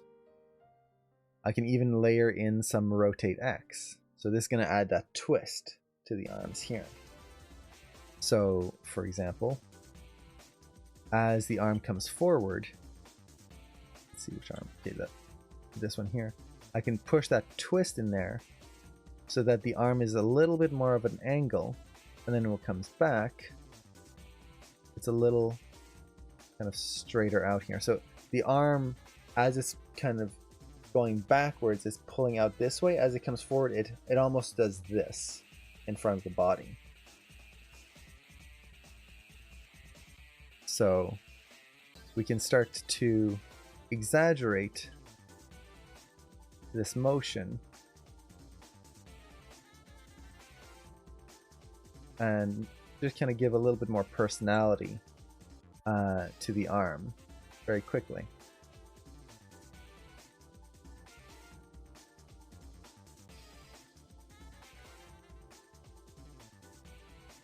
Or maybe something like this. So now we've got a little rotation in that arm too. I'm noticing a little kind of hitch right there. That's in the rotate Z. So let's go back to that super quick. Right here. Push that.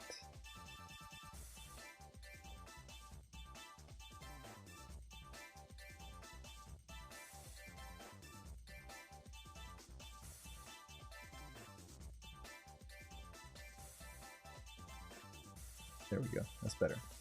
So let's get back in here and push the other arm as well. So this one, as it's coming forward, let's rotate that there, that down here.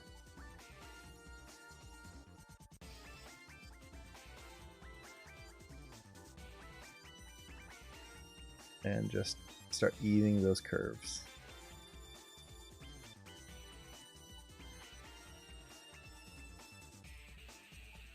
There we go. So once you kind of know what you want to have happen in the arm, or in whatever control, it becomes easy to just go through the curve, make it do what you want, and then you're done. Okay. There we go. So now we've got a little bit more of a natural swing in the arms, very quickly. Now, the problem is right now I'm only working with the shoulders. We're missing a lot of Chibi Jim Jim. Thank you so much for the follow.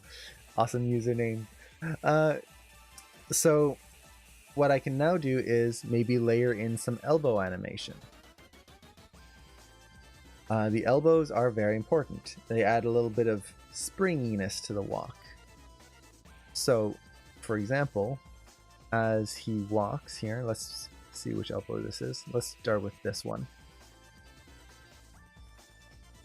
As his arms start to come forward here, that elbow should probably straighten out. Not too much, or else it'll feel like his arm breaks. But it should kind of straighten out here. As his arm starts to slow down, the elbow will start to bend. We'll get a little bit of a bend here.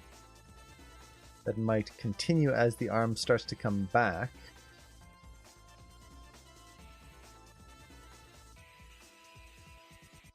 Let's exaggerate that just a little bit.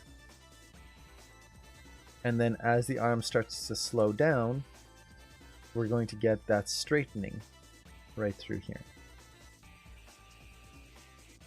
So now, we've got a little bit of overlap in the elbow. Very slight. I don't want it to be huge and like he's doing this as he's walking. That's going to feel very strange. But it gives me something to just kind of exaggerate with.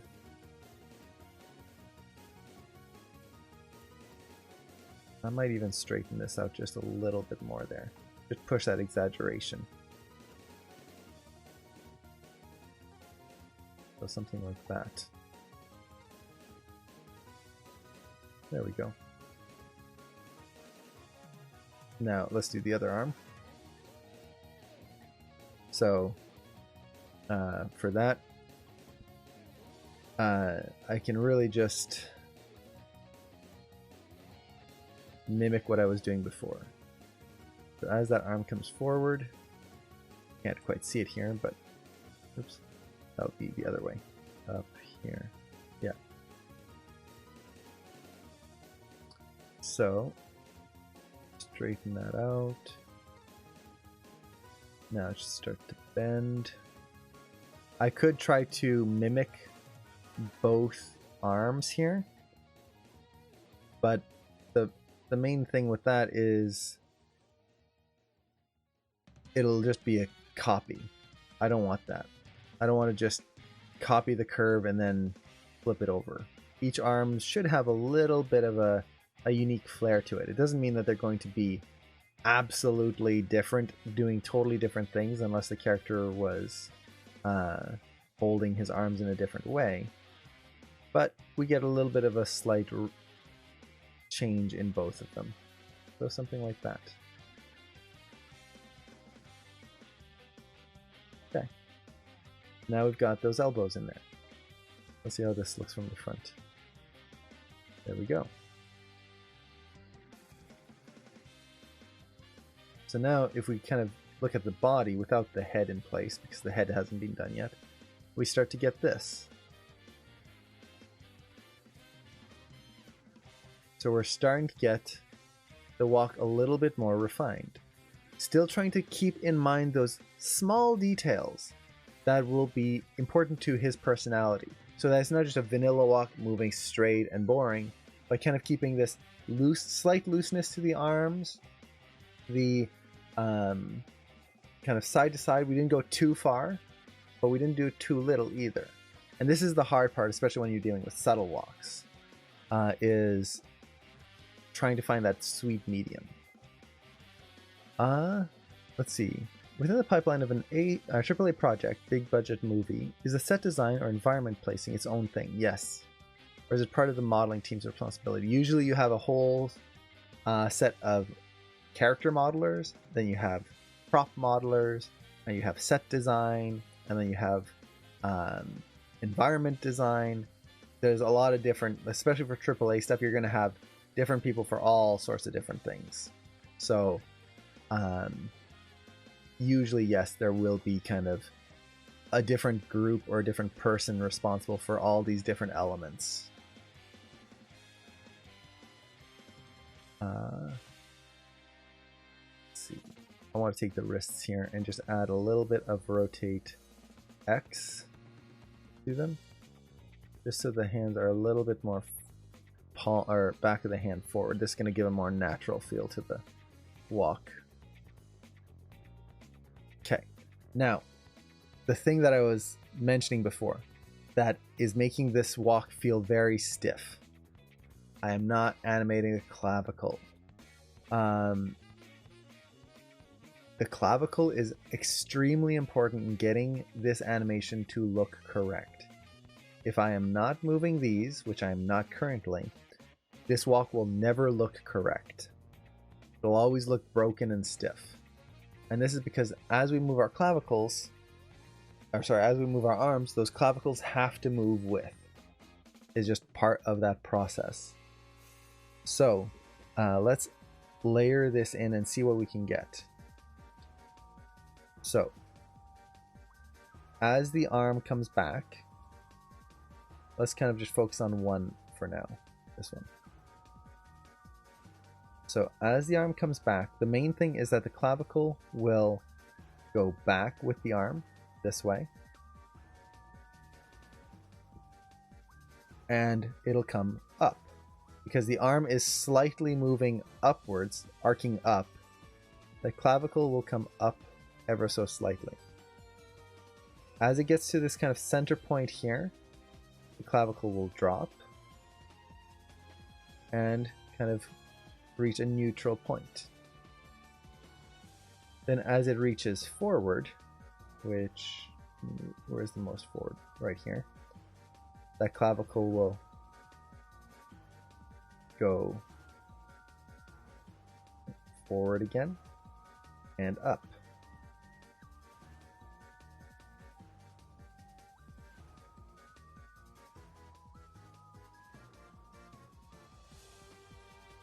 So you start to get this very specific set of motion.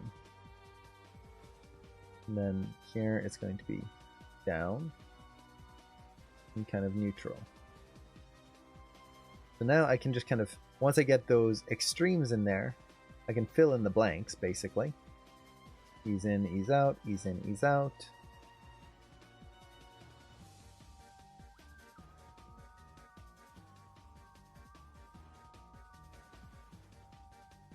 So something like this.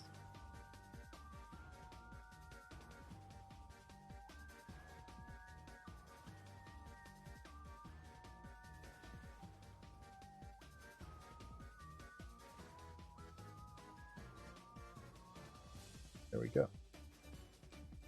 So with just that, if we look at it from the front, hopefully we'll see this if I exaggerate enough. Now that arm has more weight to it. You compare that to the other arm. So let's select that here. And just watch the arm. If you look at that one, there's kind of this weight to it, this swing. That makes the character feel alive. Without that, the body feels stiff. And the shoulder, the arm is moving, but it doesn't feel real. Now, I'm exaggerating this quite a bit. I can probably tone down how far it's going here. It's kind of going a crazy amount there. So let's see, which is the up and down. This is forward, back. This is the up, down. So, oops, I've got the wrong control selected. There we go. So I can just take this and let's not go quite so low. Just going low like that makes him feel kind of tired. There we go.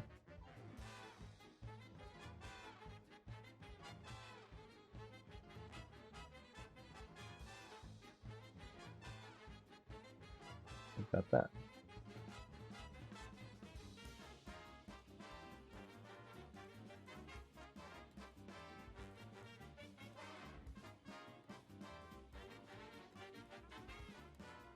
Okay.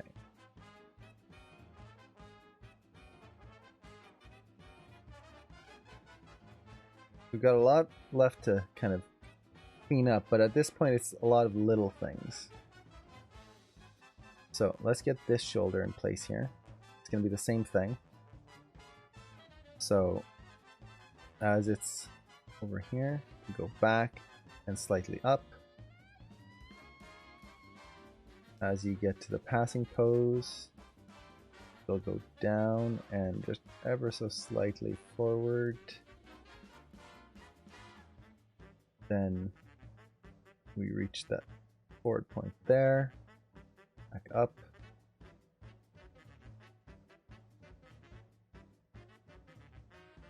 Down. Down. There we go.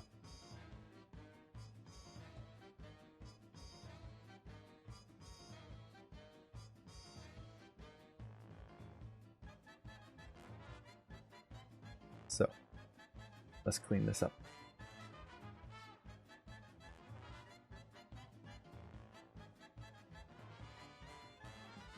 Ease in, ease out.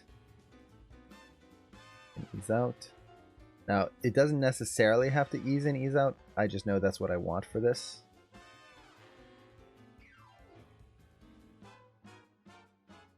And then let's push this.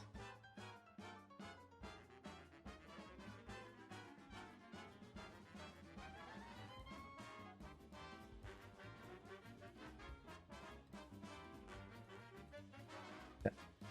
Now, I'm just going to take both of them and just make sure that I'm not over animating one versus the other. Like that. And that looks good. I actually got them pretty close. Okay. So let's see how that kind of pushed that. Nice.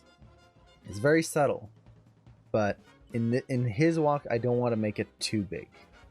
I want to keep it nice and simple. Okay. So kind of one of the big problems right now is that those knees popping. I should fix those.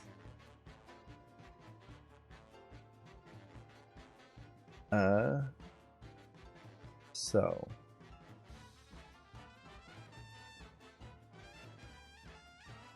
how do I want to fix them?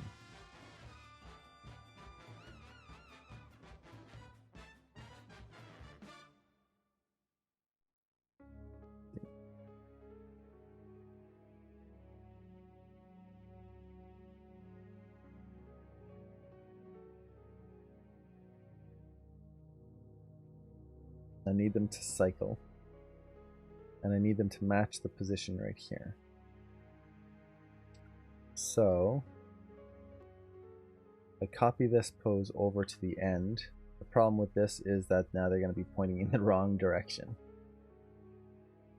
So I just need to kind of math it out. Let's simplify this.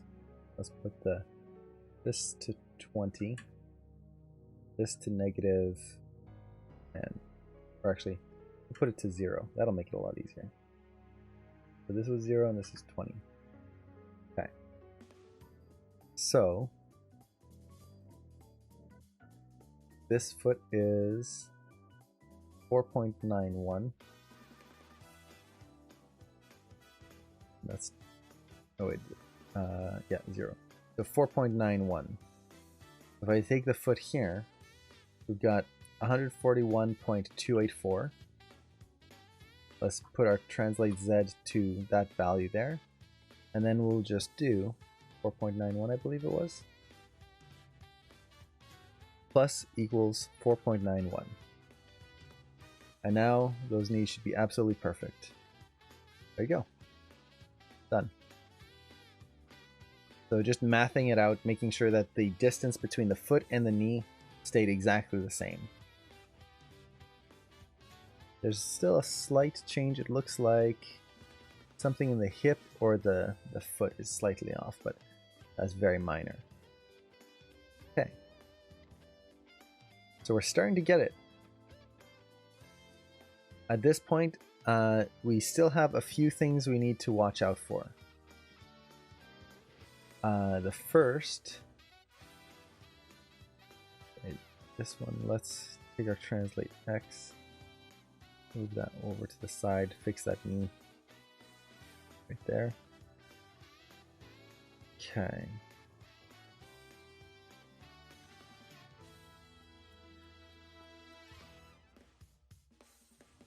First thing we need to do is kind of fix the head. Right now his head is just kind of moving with the body. That's not very interesting. And it kind of feels just bland. I also need to add a little bit of motion to the wrist as well, but we'll get to that. Should also cycle this animation, but for now, I'm not worrying too much about it.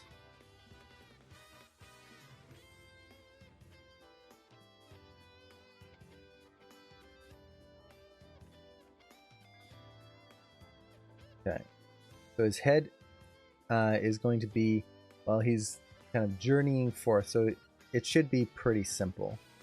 So what I'm going to do is mostly make sure that his head is not swaying side to side. Let's take that rotate Y and just kind of counter what the chest is doing. Keep that head looking forward.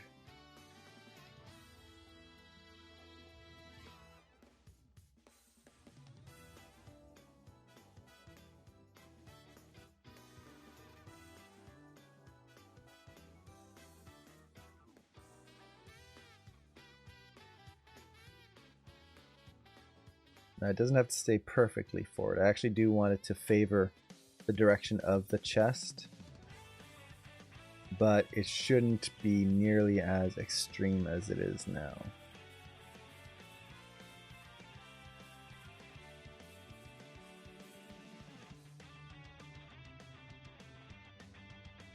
Okay, something like that.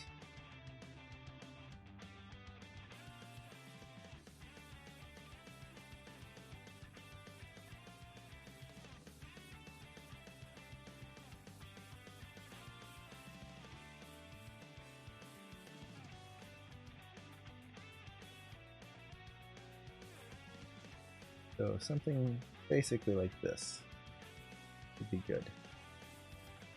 Might not be quite right. Yeah, there's a little pop right here.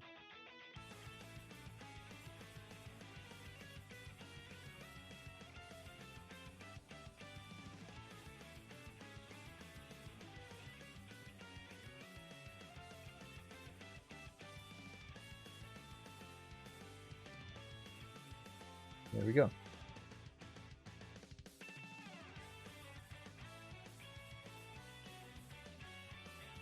So that at least simplifies the head a little bit.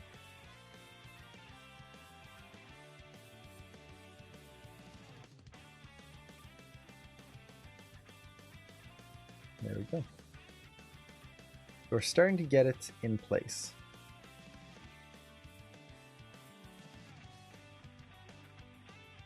Now, the big thing that I need to polish right now is the feet. The feet are not quite working correctly. And this is going to help add a lot more personality, is just the way the feet end up moving on the ground. And this is where we can really go all out in terms of pushing the details, which can be a lot of fun. At least for me. I like it. So, for example, let's say for the contact here, the first thing I want to do is just make sure that as the foot contacts the ground, it just contacts a little faster. So we just get this kind of 1, 2, and then bend. Actually, do I want this for him?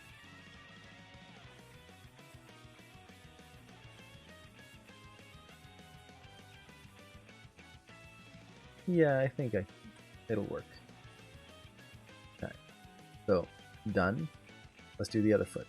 So contact, next frame, flat. Okay. That will already help push things a lot here. Makes the walk a little snappier. Gives a little bit more texture to it too. Okay. Now, we can go all out when it comes to really polishing the feet. We've got this contact here. Now, as it's contacting, I did make sure that he's contacting on the edge of his heel. So, kind of the outer edge there. Then it comes down and pushes through.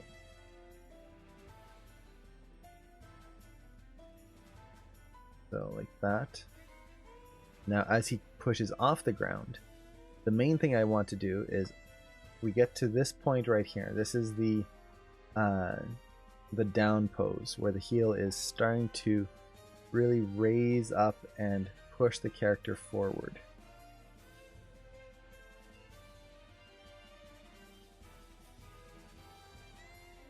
Okay. So in order to push this and make it even more interesting, what I want to do is really have the foot push off the ground, not just slide off the ground, but push off the ground. So this is where I'm basically going to start keying things on ones and really exaggerating this movement. And I really want the feeling that he's pushing off of his big toe. We get that angle in there. So we get this. Maybe even bend that a little bit more.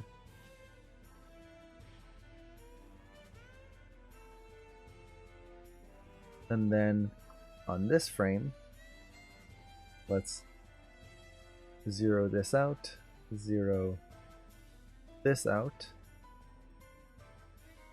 and just get that foot to drag. So it was over here. I want that toe to point back to where it came from.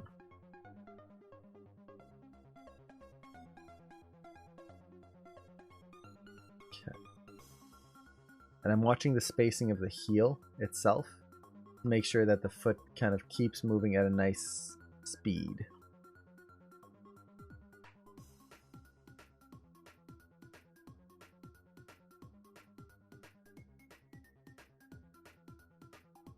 So we get something like that. It's not much, but it's going to help push that feeling of weight in the foot.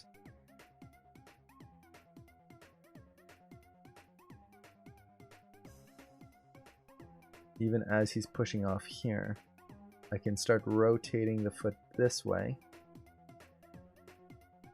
Even here, pushing that foot this way. So we start getting that slight offset in the positioning.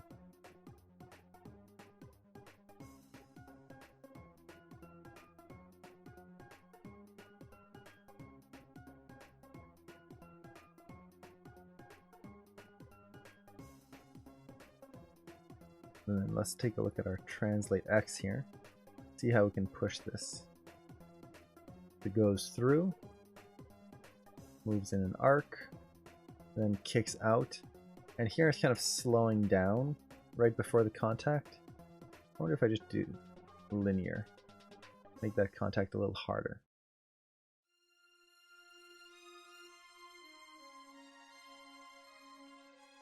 So now we've got that. It's not a huge difference, but what it's going to do is add weight to the character.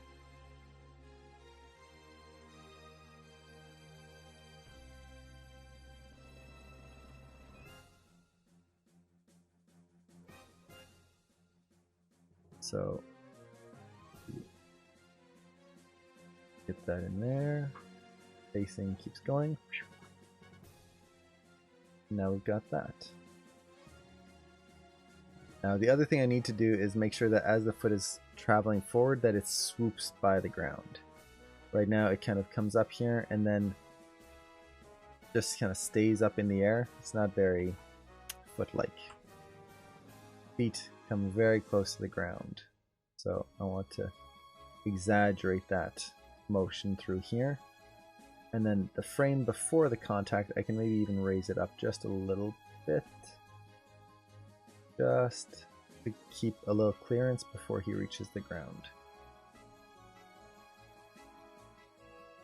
So it's just getting these like just minor details in here that will help to exaggerate the foot.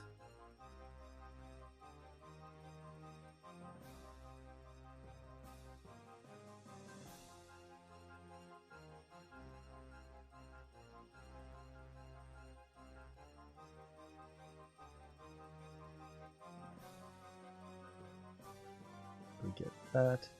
Swoop through the ground.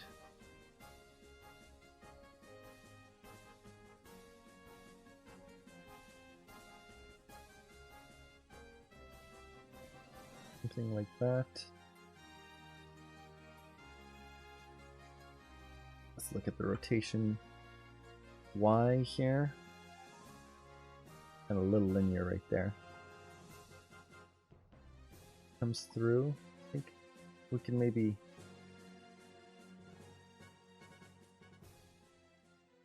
let's drag it a little bit more there. Maybe a little bit more forward here. That way we get kind of a kick motion in there.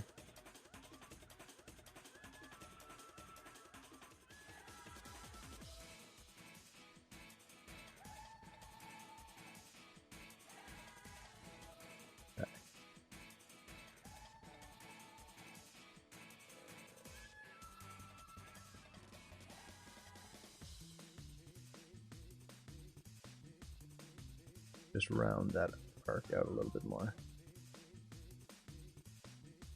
There we go.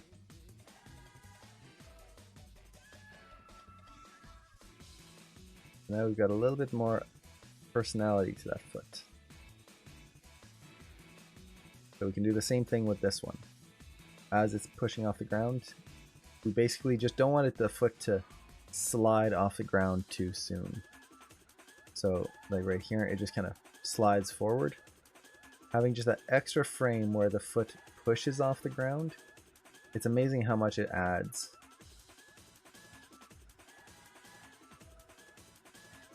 Sonic music is always so weird.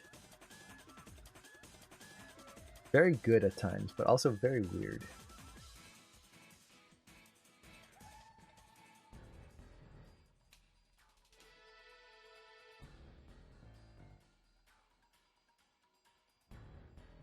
Hey, Classic Tommy, how's it going?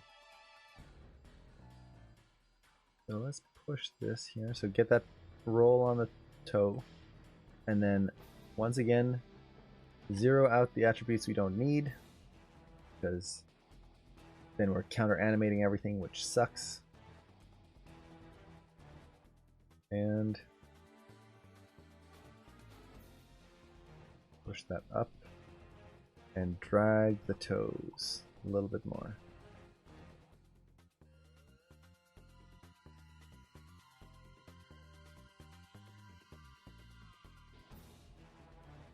Okay, the heel's slowing down. I'm not a fan of that. I try never to let the heel slow down as it's pushing up, pushing the foot upwards. That just creates the feeling that the foot is, how to put it, that the character is slowing their pace versus kind of pushing themselves forward.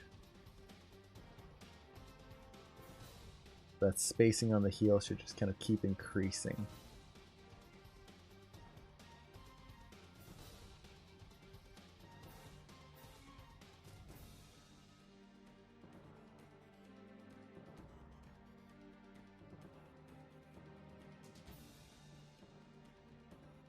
A little bit more like that.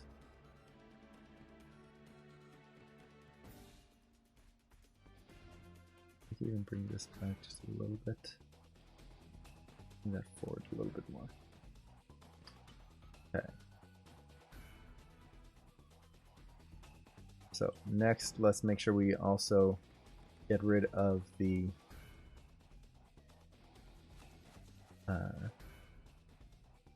counter animation here. We have full control.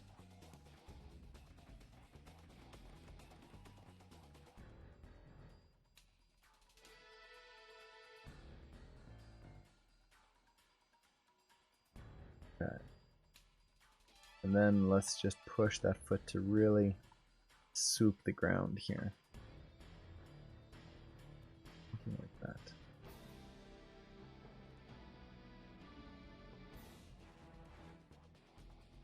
There we go.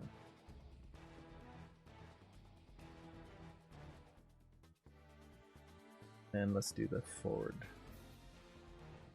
So, once again, push off the ground with a toe. On this frame, we'll have it drag back. Kind of push the weight of the boot, rotating in.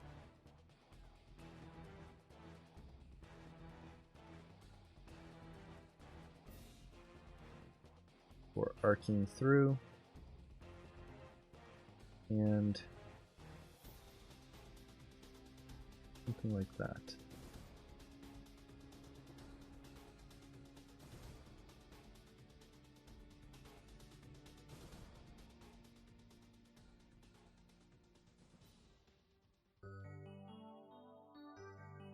Okay. Now there is another little thing we can do. Get these feet to feel a little bit more natural, which is just adding a tiny slide to them. So, as they contact, basically what I'm going to do is I'm just going to pull the contact frame back ever so slightly.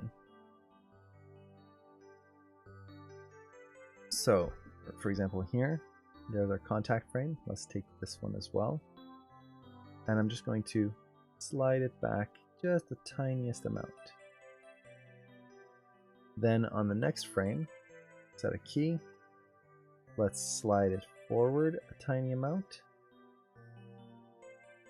just so we get a little bit of forward motion. And then tiny slide. This is too much. Just the tiniest like pixel worth of a slide in there.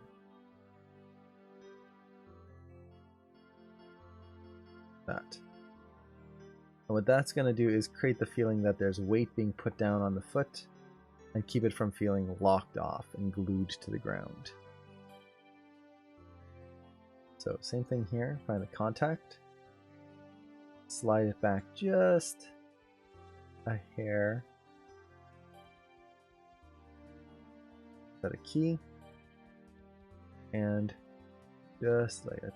I think that's pretty much right on, so right there. And it's not much, but it's going to add that little bit of avoiding the foot just locking in place. So with that, we've pretty much got a walk here. Now, it is a cycle walk. So we don't have any personality on here in terms of like, oh, looking around, doing any of that. What we're trying to do is just get the main motion of for this character in the walk. So imagine like it's for the video game. What we can do afterwards is we can cycle, or we can add layers to have him look around and do all of this extra animation goodness. This is just making sure that this motion works and feels like it's for Link. And I think we're pretty good on that. The wrists definitely need some motion.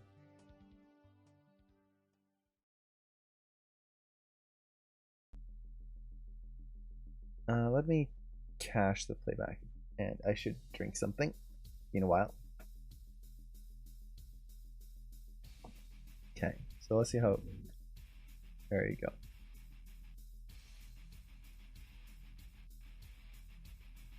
So it's just this kind of fast walk. I didn't want it to be like just the standard 12 frames. I think I might be able to slow it down just a little. Now, to be fair, I'm watching it through the playback here, not the play blast, which is what I would much rather do. But let's, just as a test, I want to see. Let's make this just a little longer. So this would be played back at kind of normal walk speed. Oh, poor Zelda, what's going on back there? What is happening? Interesting.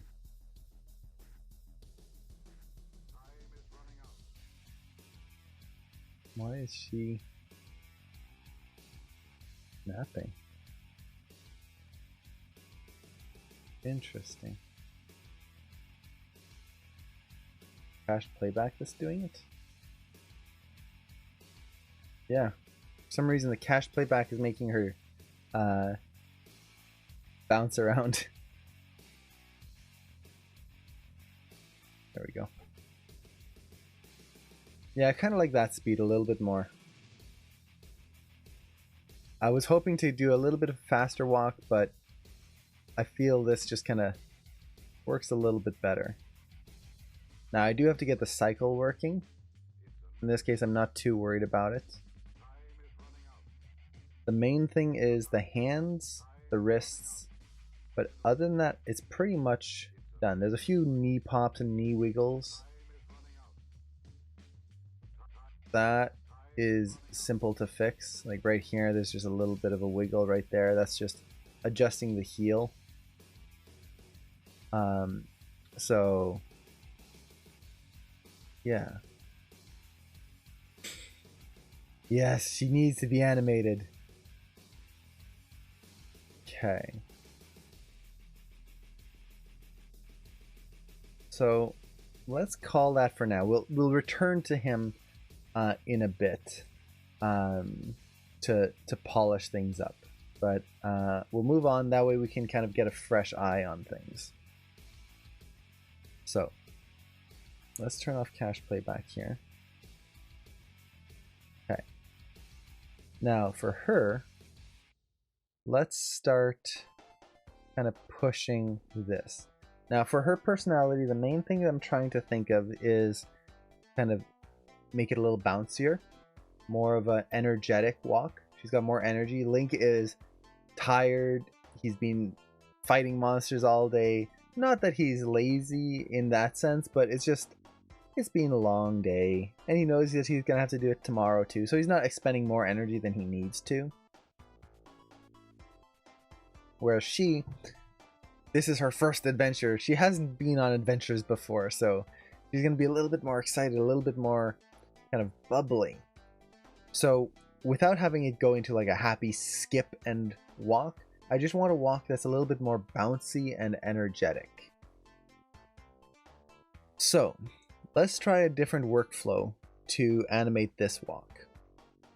So for this walk, what I'm going to do is I'm just going to animate the hips first, moving forward to get the speed and the motion, and I'm going to add the legs underneath and then the body, and we're going to work in a layered method.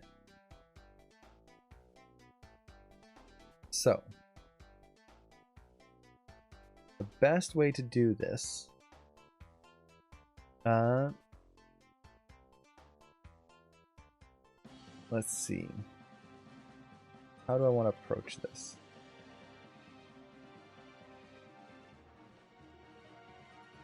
So what I'm trying to think is, do I want to just start animating the hip right off here, or do I want to animate a sphere first, kind of get the motion of the hips in place?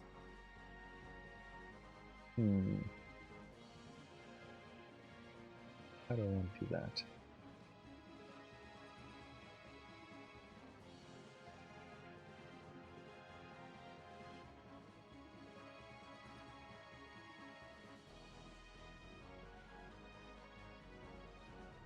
Let's create a cube first, and I'm going to create a NURBS cube. They are not my favorite type of objects because they are a little bit of a pain in some ways, but I'm just going to take it and I'm going to parent it to the hip control here. Parent. Now the reason I did this is I can still animate the hip control, that'll move the cube, but I can just turn off polygons, and now I just see that hip control, or that cube. So what this is going to do is it's just going to make it easy to try and ignore the rest of the body as we try to get this cube to feel right. So let's set a key on this, and we're going to do a 24 frame cycle, so same as Link. Now her steps, I want her to keep up with Link, so she should pretty much go the same distance as he does. Let me actually reset her position here. Okay.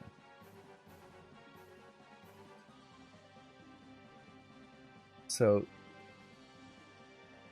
she should start at about the same spot and end at about the same spot. So this is kind of, in terms of like video game design, if you have one character that's walking like 3 times the speed of the other one, you're going to have a problem keeping them up to pace. So I want them to travel at the same speed, but I can try to vary up the way she moves to make it more interesting. So with that, we've pretty much got our speed in place here. Let's make it linear.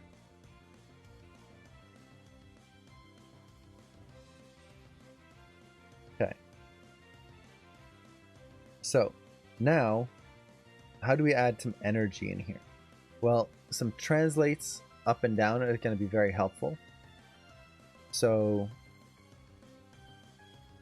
let's break this down. So this is going to be our other contact here. And even now I can start adding in some rotations. So let's say, let's look at our rig here. Which leg is going to start first?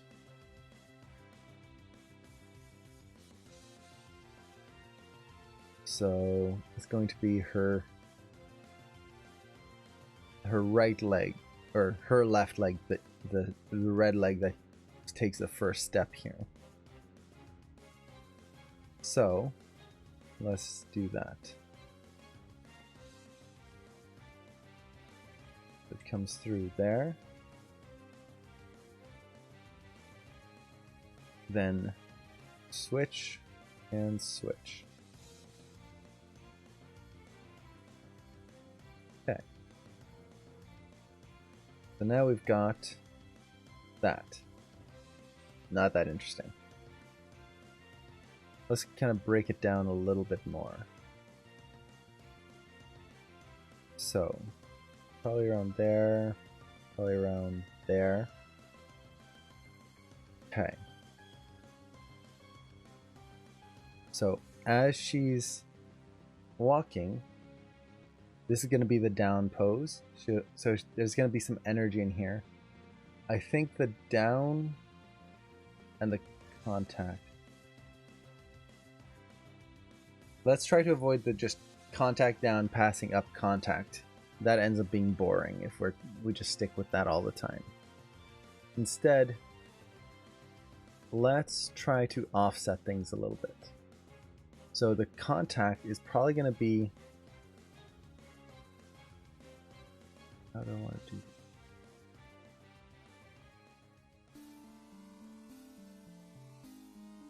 I'll definitely need a down. Push the energy.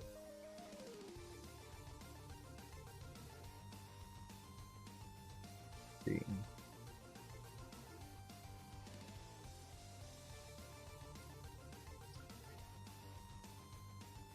Trying to visualize what I want here. Okay. So, I'm gonna come down here. Let's actually offset that. So we've got contact. This would be the passing.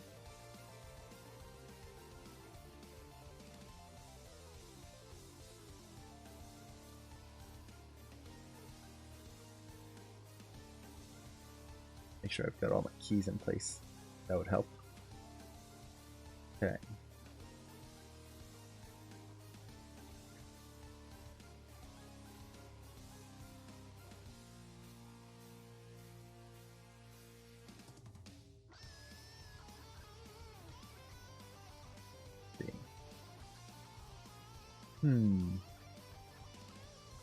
I want that energy.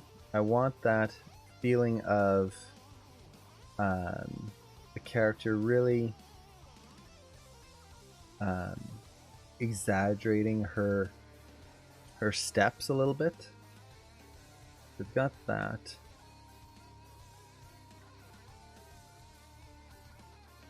but that's not that interesting. So, let's push it a little bit more. Hey, just Steph, hello, how's it going? So, let's just kind of push things a little bit. Now, one thing I do want to do is on the passing pose, I want the passing leg to actually come up on this side. So we're going to be doing the opposite of what we normally do. This is going to give a little bit more energy to the walk. So we get that. Let's break it down some more.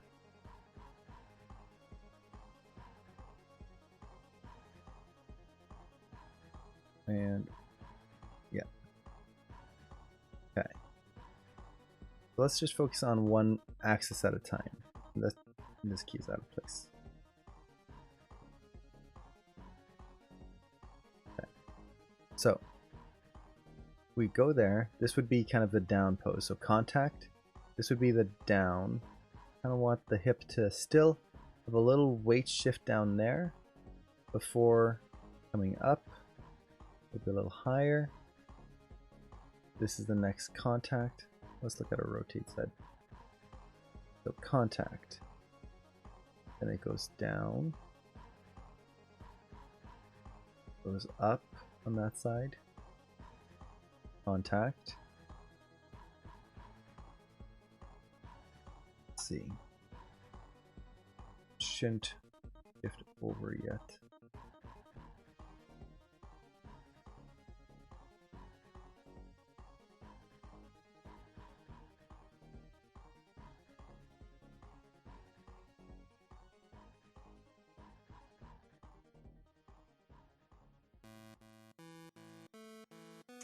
No, it's not quite right.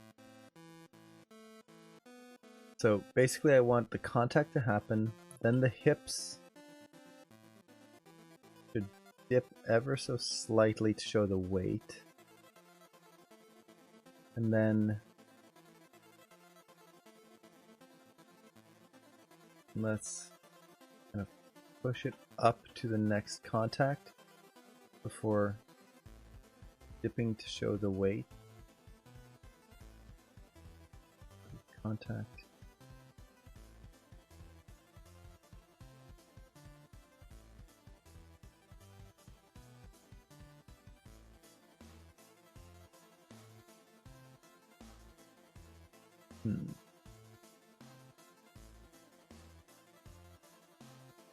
So I'm really just trying to sell the energy here. That's kind of my goal with this.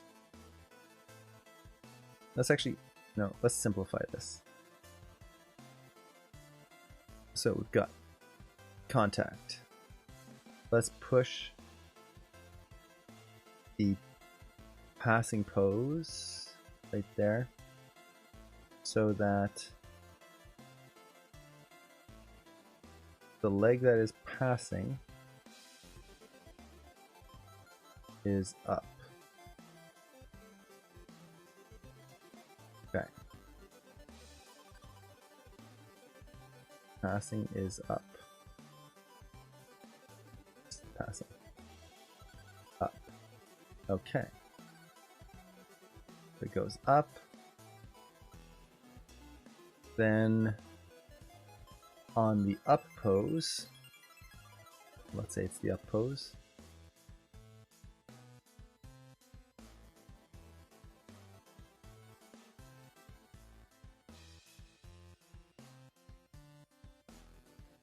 This is where I've got so many possibilities that I want to do, and it's trying to figure out which one I want to do. For example, kind of thinking of my way through it, I could go contact down, passing up, contact. But what if I went contact up, passing down, contact? So it goes, as she steps, she's stepping up and then down, and then up and then down. That could be interesting. It would definitely add a little bit more energy to her walk. Is that something I want to do, though? Would that make her feel a little too too bouncy.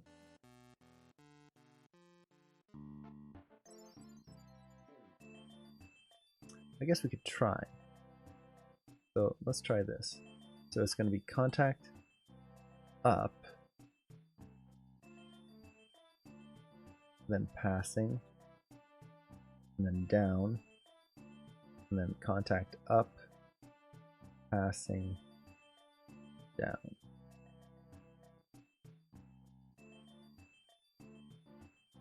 Okay, we've got that kind of structure in place.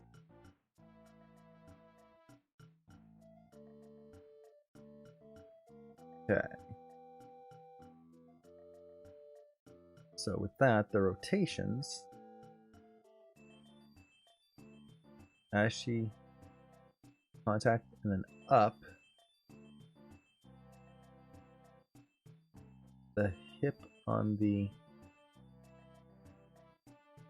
sporting side is up.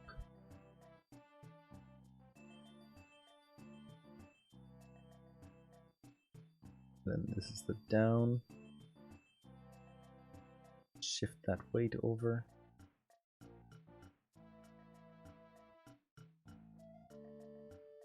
The big weight shift is still on the down pose.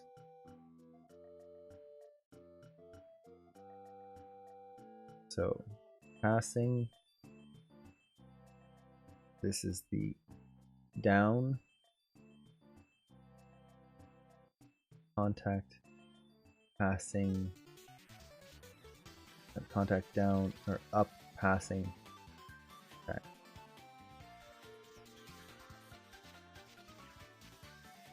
Something like this. We'll see how this works.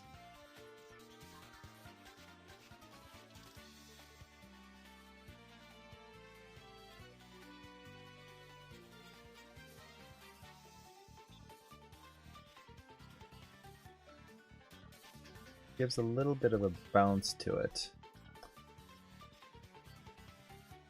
Currently it's looking very meh because, oh boy, that's weird.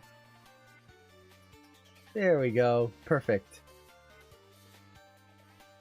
So let's hide that, not nerve surfaces, polygons. Show polygons. I just want to see how it looks from the side view. It looks kind of weird.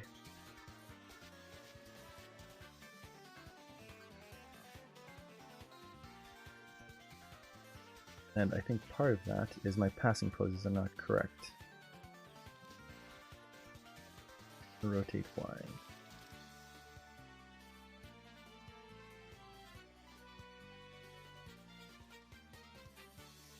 Passing.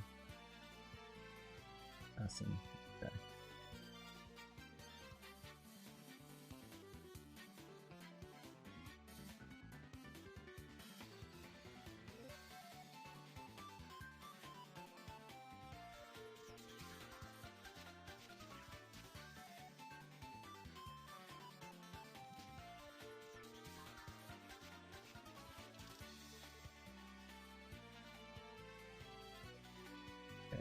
So that's the passing pose there. And then goes down.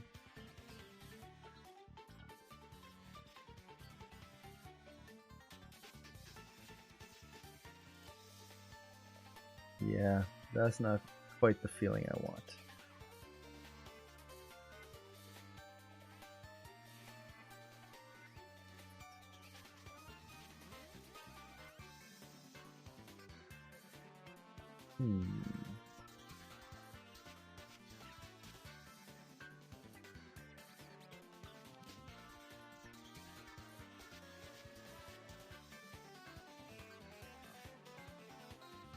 The fun of exploration. Sometimes it works out, other times it does not. Let's see. Let's try exploring in a different way. So this is one of those things where sometimes I've got an idea that I want to get, but maybe it's just not working out.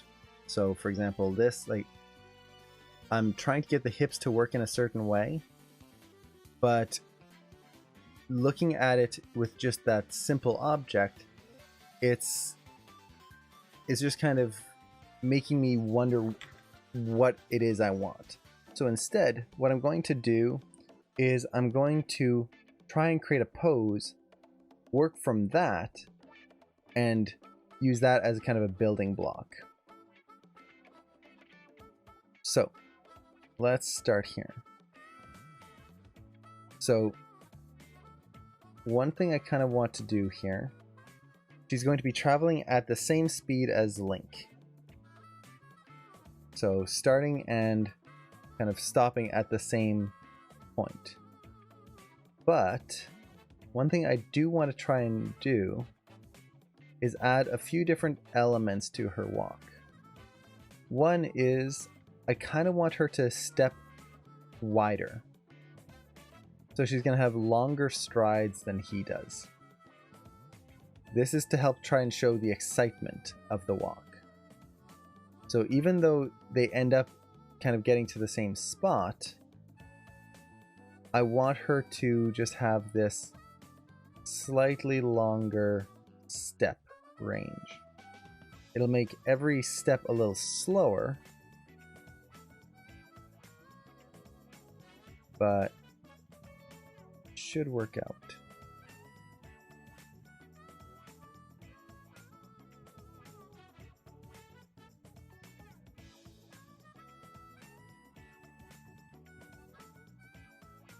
Let's see. That's a little too wide.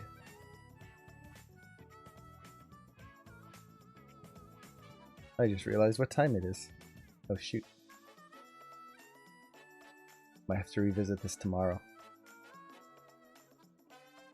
Got a bunch of meetings I have to get to in like 20 minutes. Okay, let's see how far we can get on this first pose. So, the main thing I want here, the hands I'm going to redo because she's not going to walk with her hands close together like that. But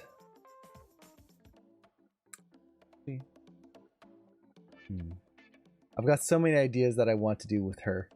Like, do I want the slow walk of like discovery? Wow, everywhere around it's just a new element of like wonder, or do I want that kind of like I've got to see everything and I just like wide steps to see it, slow steps but wide. I'm in Central Time. So it's not too late for me.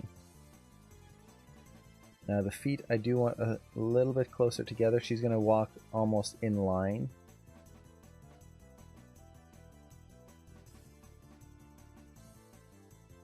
Which is going to help the steps be a little bit wider. So maybe something like this. That will shift the weight over onto this side.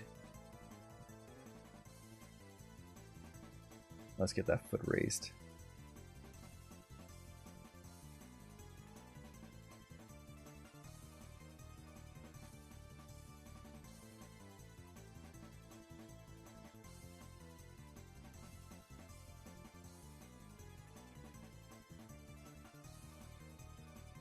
Okay, foot raised, and then make sure I don't break the ankle. Okay.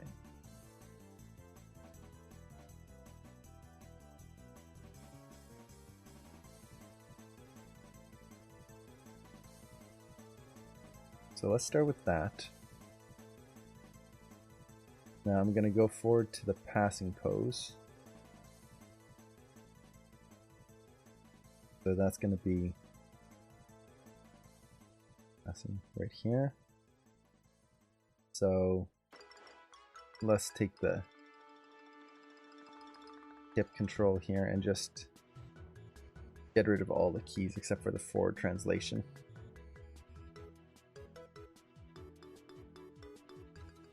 Okay, so let's take this, key everything. Hip. Okay, So this is going to be the passing pose.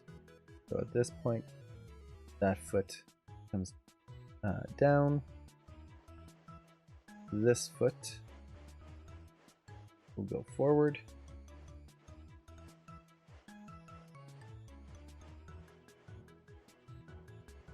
And her feet will have to go around each other in order to make this work.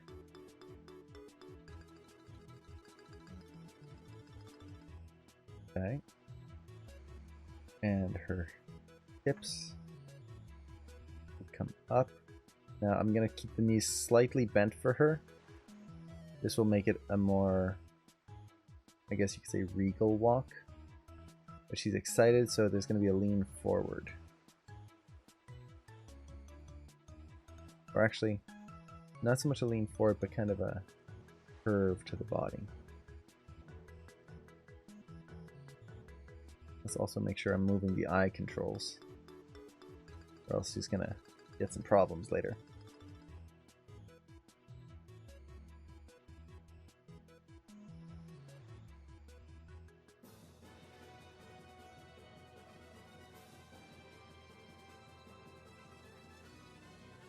Okay.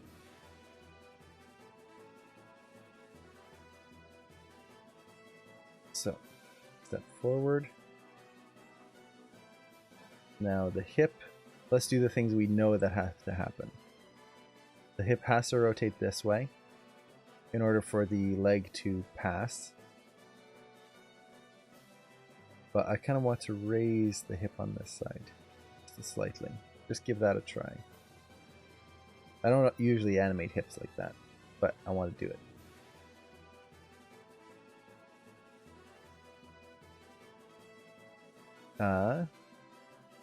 So we've got that.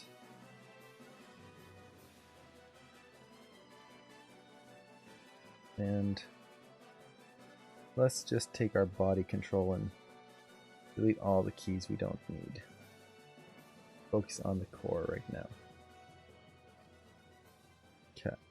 Now I'm not going to try to animate the body or too much of the rest. I'm just going to get some key poses in here and then use those as inspiration to build into a layered method.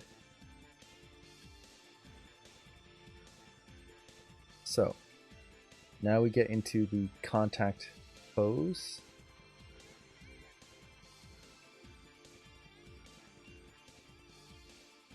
So that's going to be right there. This leg comes forward.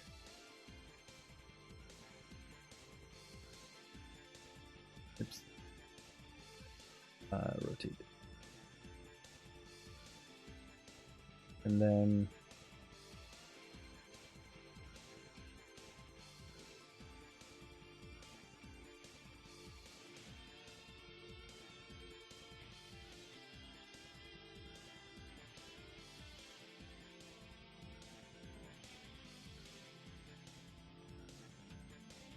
forward.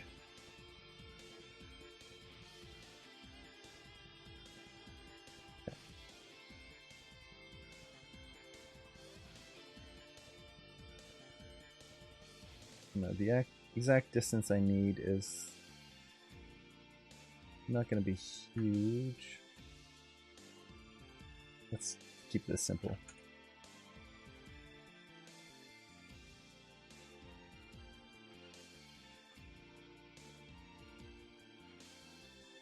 About there.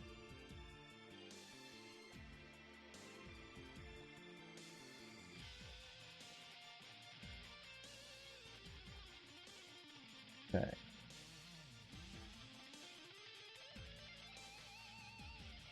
Comes forward. With the translate Y in place. Actually, let's key everything. Okay. So translate Y, the up and down, and be a little lower.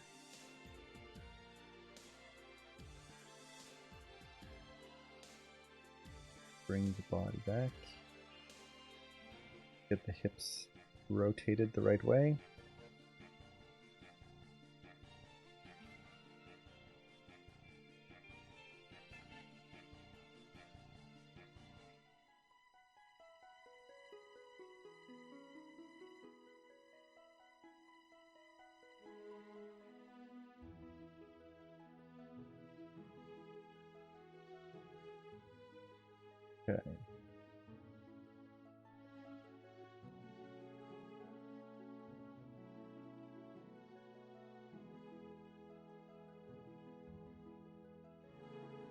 Let's just kind of focus on the legs right now.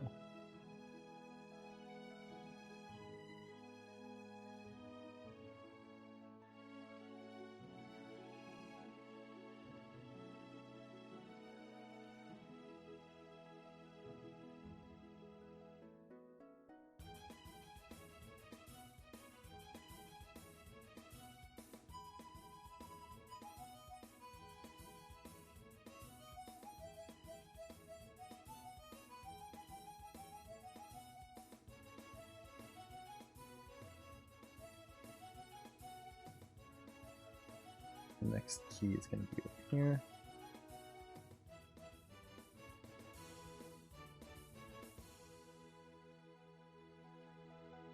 I'm just going to get the main keys in here before I have to go.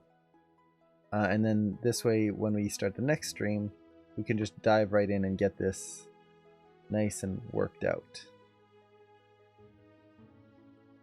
Okay. Forward motion. Get that nice lean forward there. Those poor knees are impacting on each other.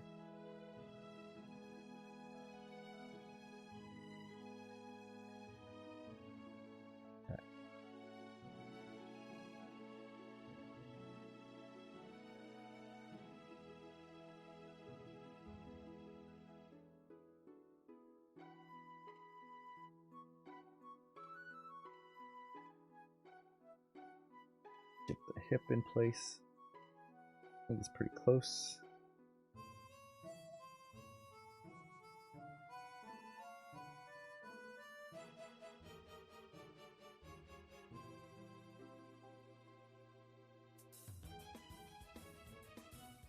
Okay.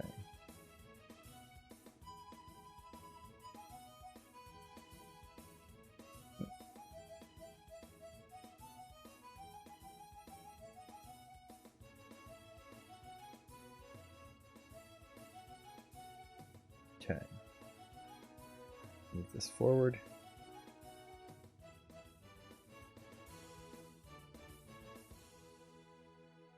Ever since Maya added the curve snapping in here, it makes it so much easier to get poses to walk forward. All you have to do is line up the one curve right there. Boop. If you get the right one, perfect. Perfectly in place. There was so much math that you had to do before that.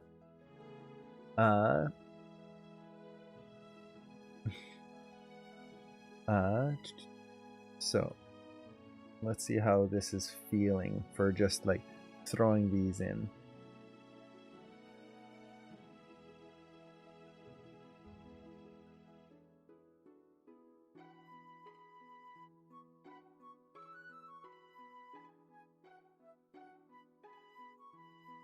Okay. So we're starting to feel like we are feeling a difference between the two. So that's good. I'm not getting the energy I want out of her walk just yet. But mostly that's because, once again, we've only got the contacts in here. I think I want to exaggerate some of the poses here. I'm kind of keeping the feet very subtle right now. Even though she's taking wide strides. The other thing I want to do is I want to animate her feet so that they're not the same as his stride lengthwise. So I'm gonna have to think about this. I want to animate them so that they move at the same speed, but their strides are different. So I'm gonna have to use some layered animation here. And by layered I mean animation layers, so that I can properly get a constant speed between the two of them.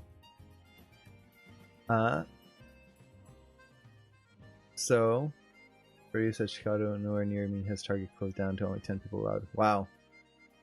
That's a big store for just 10 people.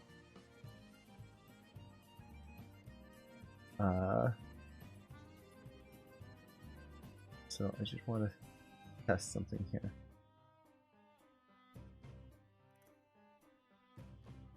And that is, I want to see what happens if I straighten the spine. How is that going to feel? Because right now she's very bent. That's going to be the rotate Z. So let's start bringing her back up.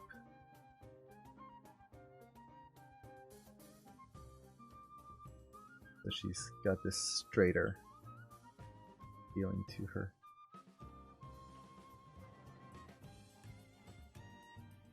And we don't get that.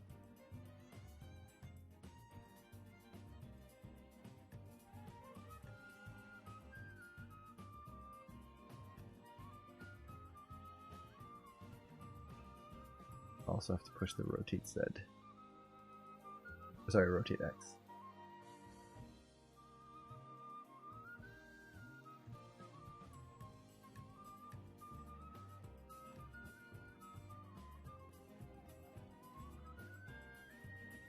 Let's bring that down.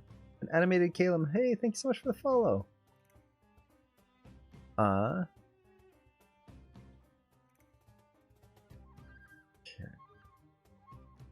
I should be doing this in the perspective view so I can really see how far I'm going with this.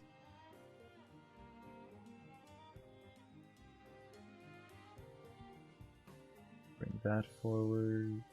And wait. Yeah. So this is going to be right there. And Daniel Moore, thank you so much for the follow as well. Make sure these match at the end. So we start getting that.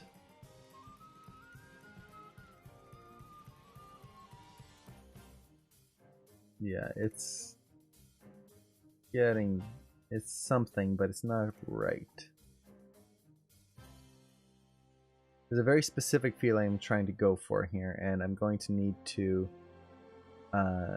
really focus on pushing that.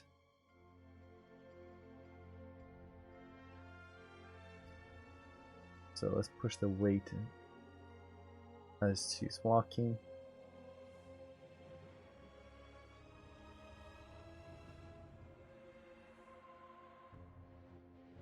There we go. That's going to help a lot.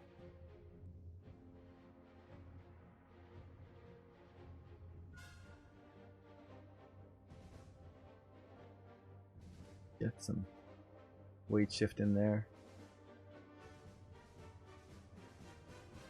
I could put the feet a little closer together even.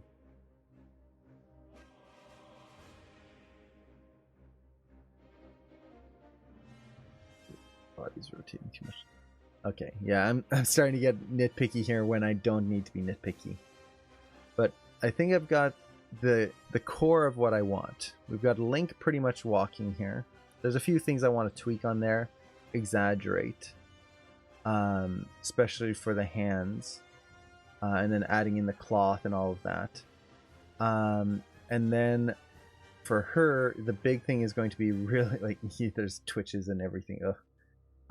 Really breaking things down, and I really need to focus on what I want to go with her, because there's a few different things I want to try and I keep bouncing back and forth, which is not a good thing. So for next stream we'll focus on kind of refining that, and I'll make sure I come prepared with a good